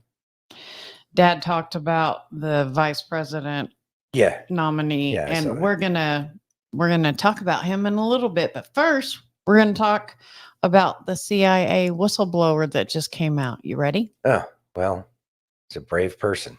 Ready? Yeah. News report a CIA whistleblower, dropping hard evidence that implicates Biden, Obama, Hillary, Brennan, that they actually executed SEAL Team 6 and covered it up. And there is audio video, and documentary proof.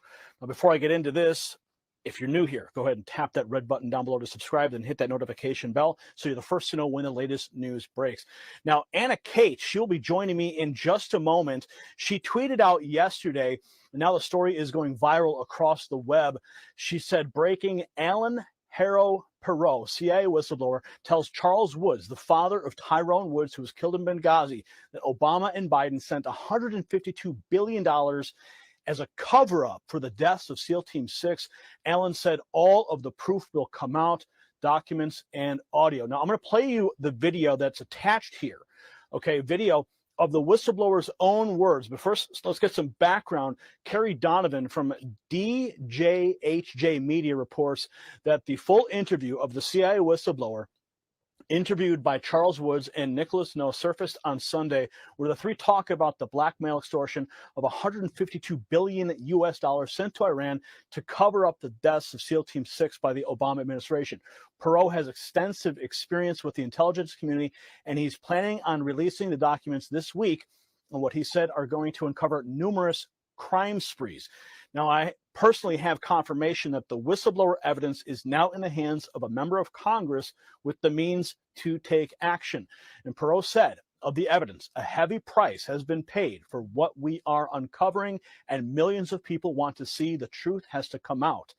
Yes, the truth has to come out. Let's take a look now at the whistleblower before we get to Anna. We'll be right back with Anna after this. You'd think you'd know not to lie about something so obvious. He said it was a Muslim burial at sea. Nonsense. And so this big lie that you see, Biden, Hillary, and Clinton worked this agreement with Iran. They trusted Iran to move bin Laden to Pakistan. He did. He was there. But then they trusted Iran to keep him there. They moved him out back to Iran. And then the communication from Iran to Obama was, hey, we got your neck in a noose. Give us all this money. $152 billion. $2 billion on an airplane pallet was paid out for the secrets I wish to reveal now and to the president under the terms of misprision and treason. That is to say, this is a secret. These are secrets worth $152 billion paid by President Obama. And Vice President Biden paid with the blood of SEAL Team 6 when he had them killed. So it's blackmail and extortion then. Blackmail and extortion. Now, Iran commandeered. You have the documents to Yes. this. Yes. Now, Iran. Yes, sir. Well, I was going to ask you, if you have those documents, are you willing to personally deliver those to President Trump if he were to provide the transportation and the guarantee of safety for you to do that? Well, I'm not concerned about safety. There's always an invisible hand that protects us, and we're on the winning team. America's on the winning team. Not one sparrow falls to the ground outside of God's will. Yes. It would be my pleasure and my honor to bring this material to President Trump. There's a massive amount, terabytes, documents, video, audio. It needs to go to the president. I will do everything that I can to get this video. And now joining me is Anna Kate. Anna has personally seen and heard the evidence firsthand. She was there when the information was transferred to a person of influence in the United States government. Anna, break this all down for us. This is huge news. What are the implications for Obama, Hillary, Brennan? What did you hear on those audio recordings? First of all, thank you, Gary, for having me on. I want to say this is the most explosive information that Americans and the entire world will ever hear. I have to say, these men are heroes. Alan, Charles, Nick, they are American heroes. It's an honor to even be a part of this. I was not expecting this at all. I was attending American Priority Conference in Florida. We're at Trump Doral, and they were the last ones to speak. Save the best for last, because shockingly, they gave this presentation, dropped this Benghazi bombshell on all of our heads, and we're all wondering what in the world just happened. I came up to honor these wonderful men. They're Christian men. They're spirit-filled men. As a Christian, I wanted to honor them as American patriots and heroes. And they basically said, "Hey, we need someone to help release this right now. Would you help us?" And so I jumped on the bandwagon. We got to my room right away, put the stuff out there. They showed me a lot of the documents. I heard the audios. I heard even more audios this morning. Gary, it is explosive. The audios that they have, I can't mention some of the names, but I'll tell you the biggest names in intelligence, the biggest names in the Obama administration, Brennan, Clinton. There's so much. It ties into Joe Biden. There is so much here. What this administration has done is absolute treason. Now, we all know, and not all of us actually in America are aware, that something was wrong with Benghazi. Okay, there were red flags there, and there was big red flags with SEAL Team 6 who took out Osama bin Laden. It was interesting timing right before Obama's reelection, how this bin Laden raid happened. But turns out that all of these stories, they're all linked together. This is the best kept secret in this country until now. It is time to come forward, and I'm so blessed that this man, Alan, who has an extensive history in the Middle East, over 20 years working intelligence in the Middle East, who, regrets some of the things that he has done, but has come forward as a Christian saying it's time to release this information. He has thousands of files, thousands of documents that are in the hands of these whistleblowers. So it's a team effort, and a lot of media sources have this information. As you have said, a congressperson has received this disc last night. I was there. It happened right in front of me. We're about to see some explosive things surface. I'll tell you a little quick preview of what it's about. So I'm going to stop that right there, and I'm going to put it in the Telegram channel. Please go over there and grab it. It is 30 minutes long, so obviously I'm not going to sit here and play it all. But you'll get the basic gist of it. Yeah. So a lot of things went through my mind, and this is somebody we have not talked about in a long time. And who was that Navy SEAL from SEAL Team 6 with that curly little thing on their head? Isn't that interesting? That is so I have a feeling that this is kind of one of those preparatory kind of messages out there that a lot of these things are going to come up. I do believe that where there's a potential for some people to have survived what happened with that the downing of the SEAL Team 6 helicopter.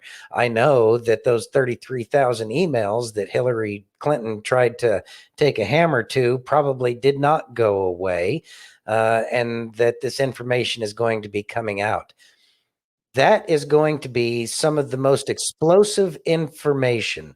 All of that stuff that happened around Benghazi, once that information comes out, and it can only come out at the right time. You can't just dump that information. Like if you were to dump that information right now out into the vast population, most people probably wouldn't even know how to deal with that.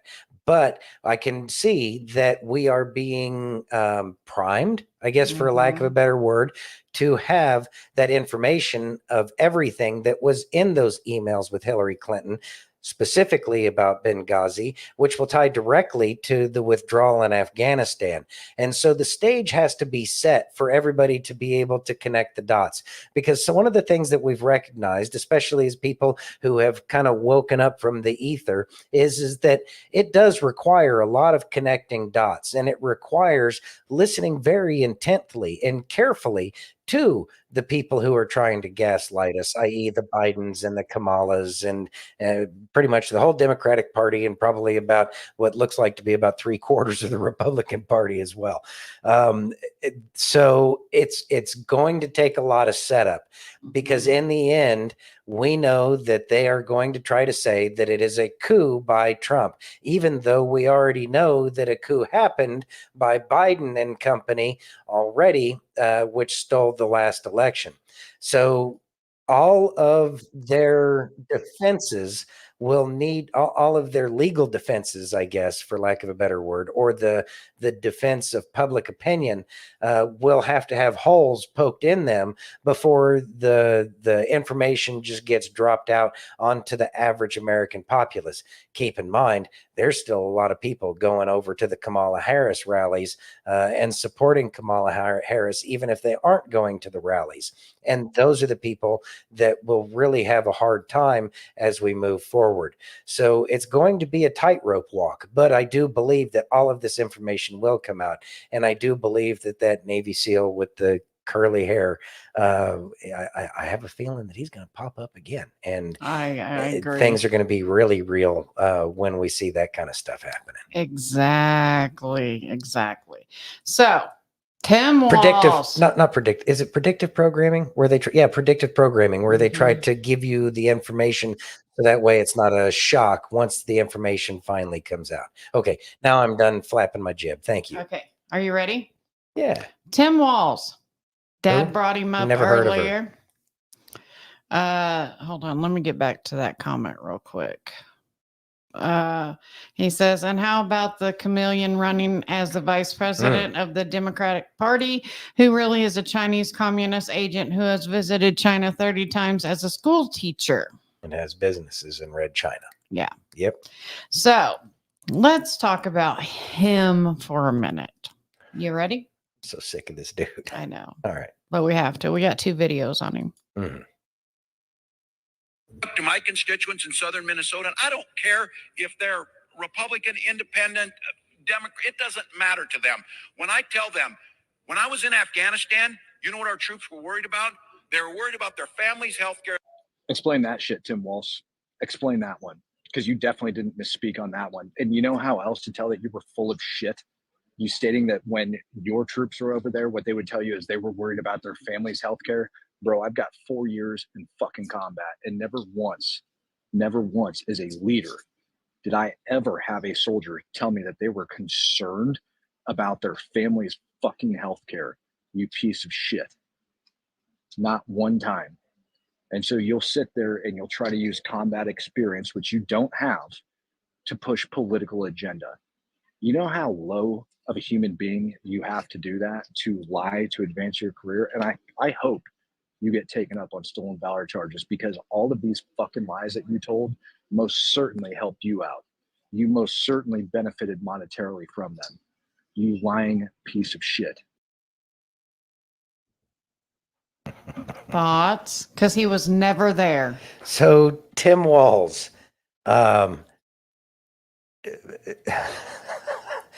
dude, nobody was cared about their family's medical care back home, because that's where all of the resources were and everything was taken care of. You knew I was just fine. I knew that you were going to be just fine. As a matter of fact, you did have a little incident and it got taken care of just fine.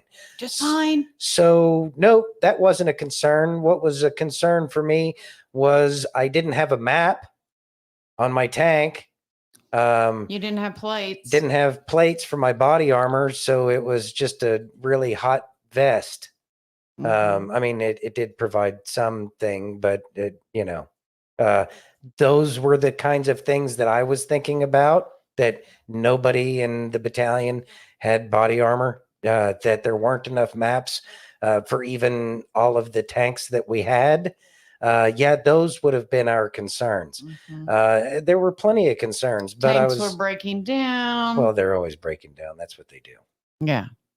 8 hours There of were other maintenance. concerns, though, is what I'm saying. There were plenty of other concerns. You were not worried about whether I was getting health care or not, No. because I was. No, but I'm sure that it was just another opportunity for him to try to get tampons out to the masses.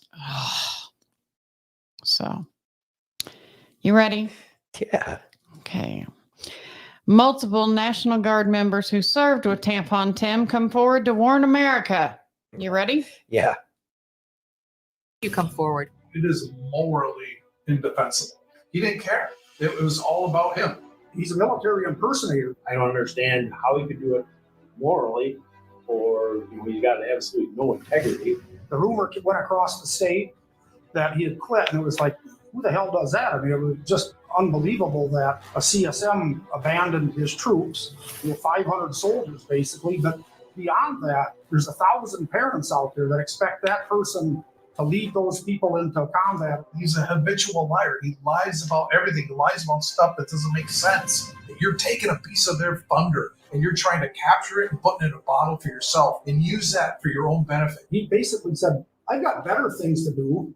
Go pick somebody else to go on a mission. What if you sold out your guard unit and abandoned them? I mean, what are you going to do at the national level? Fear is a reaction. Bravery is a decision. And Walls has made the wrong decision. He's not brave. I call him a coward because he is. Thoughts? I believe Walls is a coward as well. That's why he thinks that people were concerned about their family's health care, as opposed to thinking that, knowing that that was not their concern. I'm glad that people are calling Walls out. It needs to happen. Hopefully it will find the right people that it will actually convince them, but who knows? Jan says several vehicles in Tim Walls's motorcade have crashed. Several have been injured. Walls did not stop and immediately carried on to his event like nothing happened. He's a POS. Rules for thee, but not for me. Mm-hmm. Yeah. And Chachi, we don't say the S word, and it's fine. You're right on time, sir. Yeah. Thanks for showing up. Yeah. As long as you're here with the fam, that's all that matters. You're here. All right. Are we ready? Yeah. All right. Let's do this. Let's do it. Let's do it. You have been hurt so bad, and I'm sorry that happened to you. You go through life trusting people, believing in people, having hope in somebody. If somebody tells you something, you just trust that. That's how you are. You go through life just loving hard, loving everybody, doing for people, giving when you don't have it to give. I know. And the sad truth is, you don't know how to do it any other way. You couldn't change if you tried. You're a good person. You got the Spirit of God on the inside of you. You're just releasing what you have. But the truth is, the people in this world will take advantage of you. They will take and take and take until you have nothing else to give. They'll drain you emotionally. They'll drain you physically. They'll drain you financially. You've been hurt over and over and over again, but don't be mad at yourself. Don't be so hard on yourself. You're only doing what we're supposed to do. We're supposed to treat others the way we want to be treated. The problem is, it's hard to find anybody to match your energy.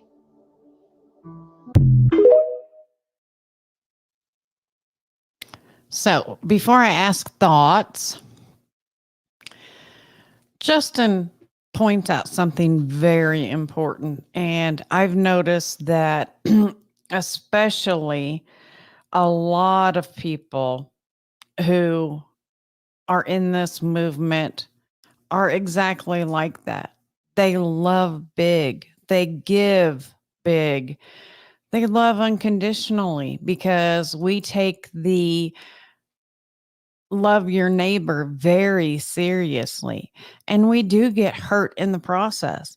But as we move forward, just know that that happened for a reason and it's going to make you stronger. And it's not easy because I've been through it. Santino and I have been hurt a lot over the last few years. And you just keep going. More than the last few. Yeah. And just know that God is watching over you. And Wendy, you said you'd love to meet a man like this. You weren't here when I played it, but he was talking about God gets you ready and gets you ready for manifesting and getting you closer to what you are supposed to have. I'm going to send you that video somehow. I'm going to email me or something because I want you to watch this video that he did. And I want you to start saying, I'm going to meet a man like this so that you can be ready when God's ready to give him to you. Yeah. So that way, yeah, he's going to fix you Thoughts? and the other person. So that way, that the relationship is the way he intends it. Mhm. So that's part of the not right now. And that was one of the things we were talking about. Yeah. Loving deeply. It's something that I'm going to venture out there and say that we all do. We all try to love and give more than we have to give. And I'm going to say that we should take some advice from the LGBT alphabet soup community. And that is let your freak flag fly. Don't worry about other people. You know they're going to try to take advantage of you. But that doesn't change the fact that you were trying to do the right thing.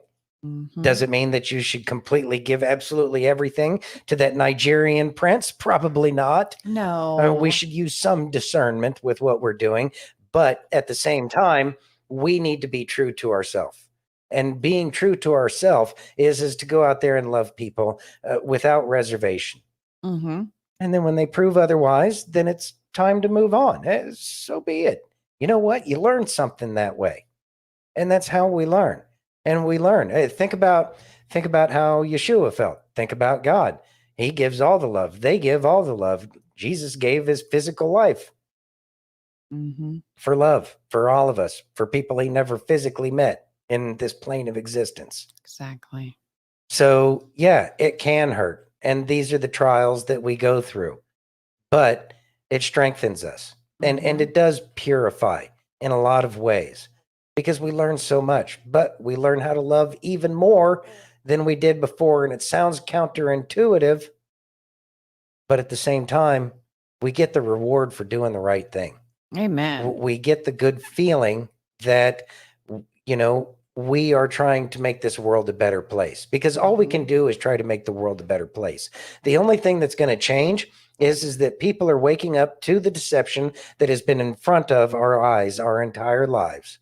Yep. And as we come out of this deception, we recognize that there is truly a devil and that there is truly a God and that it is a choice. And so people will be more receptive to accepting love and returning that love as a favor, because we recognize that now we can trust other human beings more, and that the real enemy is the powers and principalities and governors.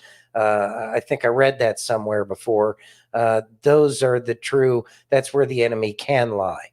And so we will end up working together better because we chose love as opposed to jading ourselves and shutting our heart down and turning it black because we've been wronged one too many times. Yep.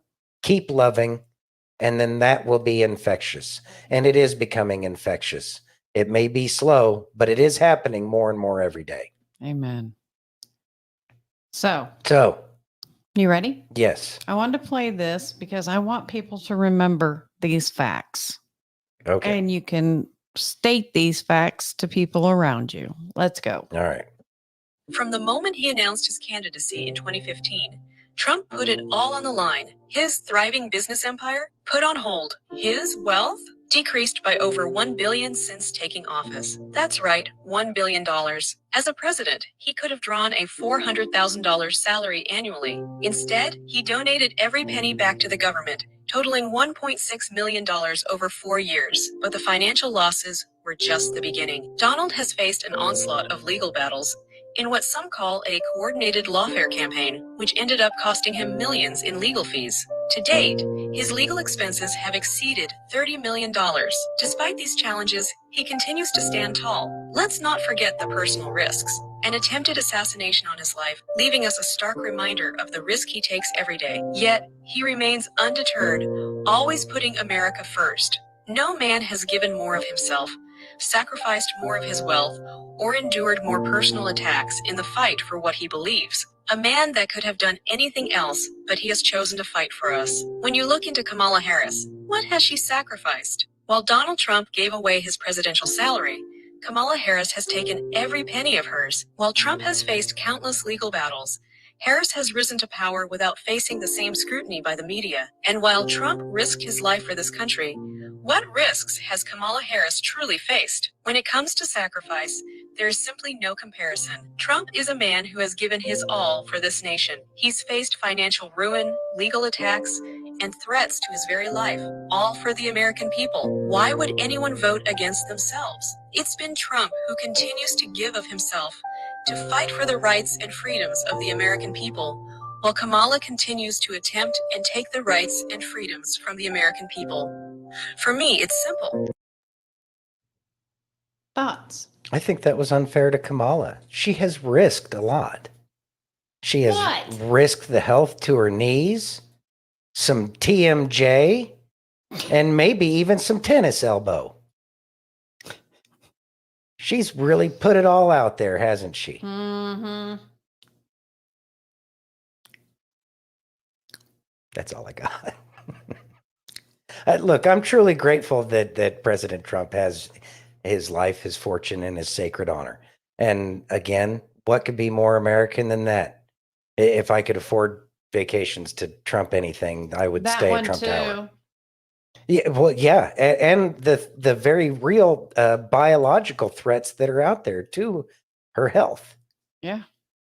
She's laid it all out there. Thank you, Stephanie. Mm-hmm. Knee replacement. Knee replacements are real. It's a thing. And I hear they hurt. Mm-hmm.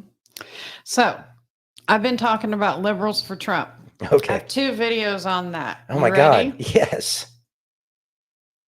They're short. Okay. Good. If you would have told me a month ago that I would be voting for Donald Trump in this next election, I would have told you to kindly fuck off. You know what? No. I would have told you to fuck right off, because absolutely not. I would never vote for him. But you know what? I'm a human. And as humans, we are allowed to grow. We are allowed to evolve. We are allowed to change our opinions. We are allowed to educate ourselves on topics that maybe we're not as versed on as we think that we are. And that's exactly what I've been doing. And I realized that I was drastically misinformed before, and I won't let that happen again. So I will be voting for Donald Trump in this next election. All right. So, before I say thoughts, okay? Shout out to Italian Princess for sharing that video. I know. Yeah. I want to play the next one. Okay. Hold on one. But you're not ready yet. Ready? Are you? Yes. Oh, well, then let's do this. Why are we waiting? In 2016, you would have labeled me as a never Trumper, and I was. I was very outspoken at the time against Donald Trump. I found him to be very crude. I had a major problem with his moral shortcomings, and I just didn't understand why people would follow this man. In fact, when it came time to vote, I wrote in another candidate. However, now in 2024, I will be voting for Donald J. Trump. You say, why have you changed? What has changed your mind over that time period? One thing is record. So Donald Trump still says a lot of stupid stuff. I'll be the first to admit that. He tweets some things, says some things that just make me cringe. But I'm more concerned about what a person does compared to what they say. We've had a lot of politicians that say all the right things, but they don't do any of those things. During Donald Trump's presidency, we had a better economy. You can argue that all you want. The Democrats have been in power 12 of the last 16 years, and the economy's been terrible under their leadership. The 4 years when we had a Republican, it was good. And we didn't have any wars under Donald Trump. By the way, we can compare that to the other candidate who we also have their record, It just baffles my mind. Everybody says this is what she's going to do and the change she's going to make. She's in power right now. We can compare record to record. And I'll tell you, I'll take Donald Trump's record any day of the week over what we've had the past 3.5 years under Biden and Harris. It's been absolutely abysmal. And to be truthful, I'm voting against some things. I am totally against censorship. You would think in the United States of America, we would hold tightly to the freedom of speech and understand that dictatorships take place under censorship and under controlling of speech. And that's exactly what's been happening or attempting to be happening under the Biden-Harris administration. And they're going to continue to do that. It came out, Mark Zuckerberg admitted, and he's not a conservative, that he was pressured by the Biden-Harris administration to censor vital information. Every single American should be strongly against censorship in any form or fashion. I'm voting against attacks on democracy. It's amazing that they say that voting Donald Trump in democratically, correctly, is somehow going to hurt democracy. But what they've done is they conducted a coup, and then they just said, this is your candidate, and placed somebody in that position without a single vote. That is what you should be fearful of. I'm voting against the people that have literally come out and said, you will own nothing and be happy about it. You know who all those people are and who they support and who they put their money behind? It's not the Republican Party. The Democrats are now a machine. And the person that they run, they trot out there as their candidate is not actually the president of the United States. I mean, you ought to sue your brain for non-support if you think that Joe Biden has been the president for the last 3.5 years. He's just a figurehead. And that's the same thing that Kamala Harris will be. You say, well, why did they choose her? Because let's be honest, the color of her skin and her gender. And they think that you're foolish enough, and it seems to be true because I scroll through TikTok too, that some of y'all are ignorant enough to vote for somebody based solely on the color of their skin and their gender, and totally overlook the fact that they're trying to take away your First Amendment right, your Second Amendment right, the fact that they're trying to censor you, the fact that they're going to tell you this is your candidate and you don't even get to vote, and you'll be okay with all of that because, woohoo, we got the first woman president. Surely you're not that ignorant. I'm also voting against the weaponization of our justice system. It should scare you to death that they use the justice system to try to do away with and get rid of and overtake a political opponent. And some of you are, again, are ignorant enough to use that in your little arguments on social media. Oh, he's a convicted felon. Everyone knew that they were going to find him guilty.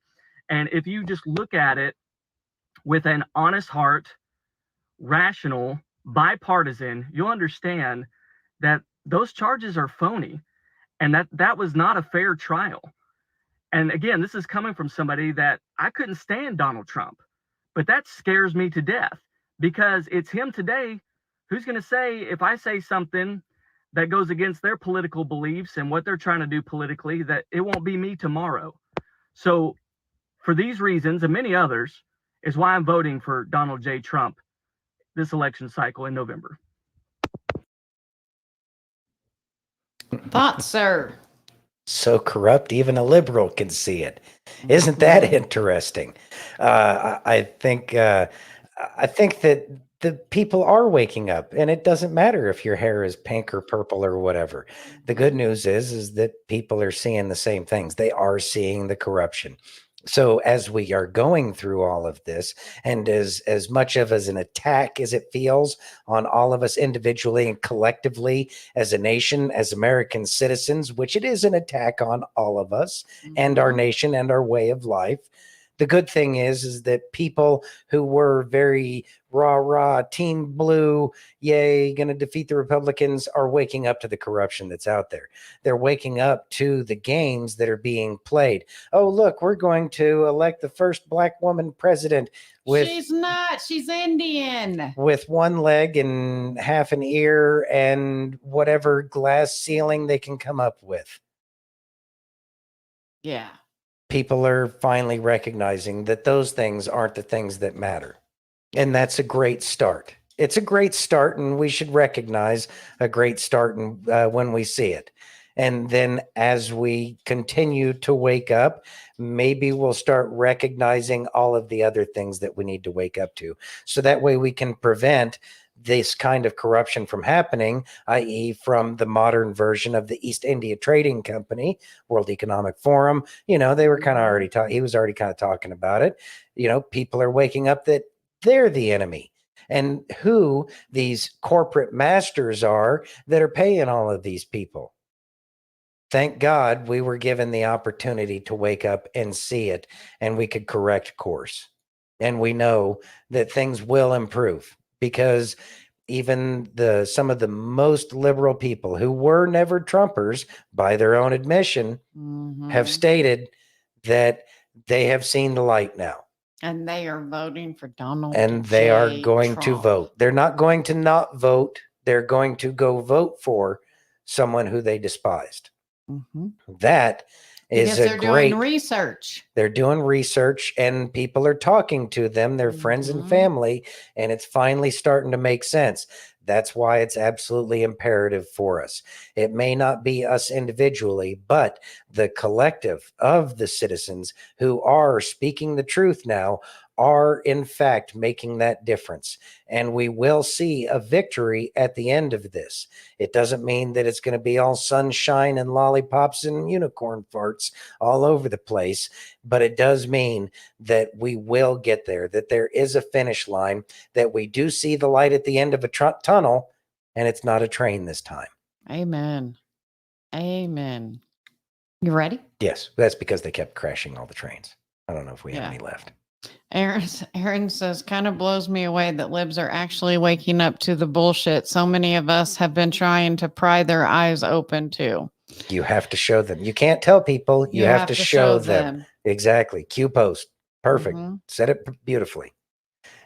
Steph says, if you don't go vote, you are just giving them the gas pedal. Exactly. Exactly. Okay, and Miss Bethany Thank you, Ann, Bethany. thank you. She did the right link. She did the right Mike. link. She's our, you see why Bethany Ann is the smart one?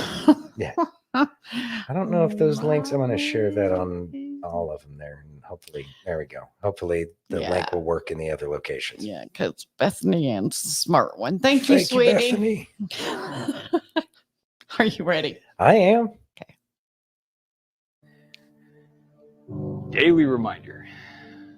I am learning that even if I react, it won't change anything. It won't make people suddenly love and respect me.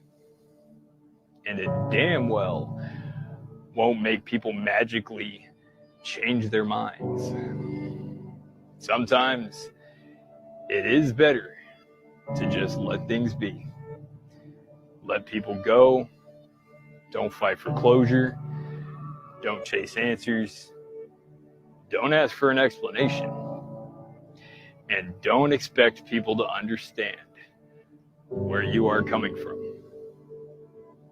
I am slowly learning that life is better lived when you don't focus it on what's happening around you, but instead focus it on what's happening inside of you.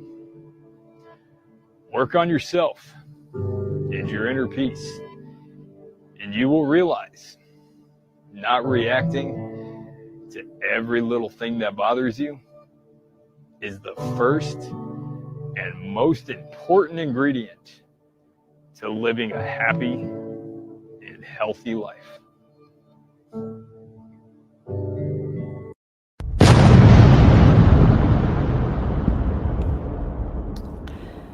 You know, I absolutely love his quotes, and I love his There's channel. an awful lot of love going on there. You know, I love you more. Anyway. And he's right. And it's something that I'm working on desperately, because reacting, especially when I drive, is very difficult. But I'm also learning And I did very good last Thursday in calming you down when you were driving, because we don't know what's going on. And Those people were trying to kill us on the streets. anyway, of calming you down, because we don't know what's going on in their lives. We don't know what's happening. And so just stop with the anger reaction and just know that everybody's going through something. Not, you know, if you're going through something health wise, I guarantee you, you're not alone. If you're going through financial problems, I guarantee you're not alone. If you're going through heartbreak, I guarantee you're not alone. Everyone out there is going through something. And so we have to absolutely 1000% remember that everybody is going through something. Everybody. And so there's no reason to react and be upset, because it's taking away your inner peace. It's taking away your happiness. It's taking away orange cat bad. It's taking away things that should not be taken away. You should be able to stay in joy regardless of what's happening. Paul said, count it all joy. And the reason why he said count it all joy is because when you're going through tests and trials, it helps you help other people out. Because if you haven't gone through something, how can you talk to someone who's currently going through it? You couldn't. You couldn't. I turned the camera on today, and I will say this has been very difficult. You know, I haven't said a lot about it. You guys know I was in a car accident. You know, I've had 8 surgeries on my left shoulder. Well, my C2, C3, C4, C5, C6, and C7 are all compressed. And so sitting here for the last 2 hours and 20 minutes has killed me. It hurts so bad. But I love you guys so much. And you guys have said you've wanted me on camera. And so I did it because I love you so very much. So I count it all joy. Seasoning? I just wanted to focus on the thing that stuck out to me the most in terms of what he was saying is working on yourself. We can say things to people, try to guide them and correct and try to learn from other people. But if other people don't choose to partake in a conversation, if they choose not to care about what is being communicated with them, there's nothing you can do about it. People aren't going to change driving on the freeway because you gave them angry face. It doesn't change anything. All it does is it works you up and it gets you out of your joy and peace. So it is one of the bigger challenges with which to try and the challenges are what give us the opportunity to grow. And those are the things that help is the growing within ourselves. And the only way we can grow is if we're focusing on that. As hard as we'd like to focus on helping other people, sometimes we should spend that time focusing on ourselves and making sure that we're not what on earth is going on. Anyways, all right, thank you very much. All right. Oh, chewing on the microphone? Yeah, that's a bad thing. Please don't do that. Anyways, so yeah, I'm gonna have to have a conversation with the cat, and he'll probably listen just like everybody else. So I'll work on myself and apparently put some money off to the side for Kay's new earbuds or whatever. No. The Headphones. microphone. Oh, the microphone? Oh yeah, we can't afford that. Exactly. Anyways, all right, everybody. We thank each and every one of you for joining us today. Thank you for joining us on Facebook, YouTube, Twitch, X, Rumble, and pill.net. And if you haven't already, please take a moment and give me that virtual hug. If you're over on Rumble or YouTube, hit that thumbs up. If you're over on pill.net, take that red pill. If you're over on X, smash that heart. And I know Facebook has like, I don't know, 7 Their things own you thing, can yeah. hit, Yeah. you know, hey, whatever. Whatever. Anyways, thank you all for joining us. We'll see you tomorrow, same time, same dat channel. And we look forward to seeing you again then. We love you all. Have a great night. God bless and be safe. Uh-oh. Uh-oh. I lost it. There it is. I love you guys. All right. Bye.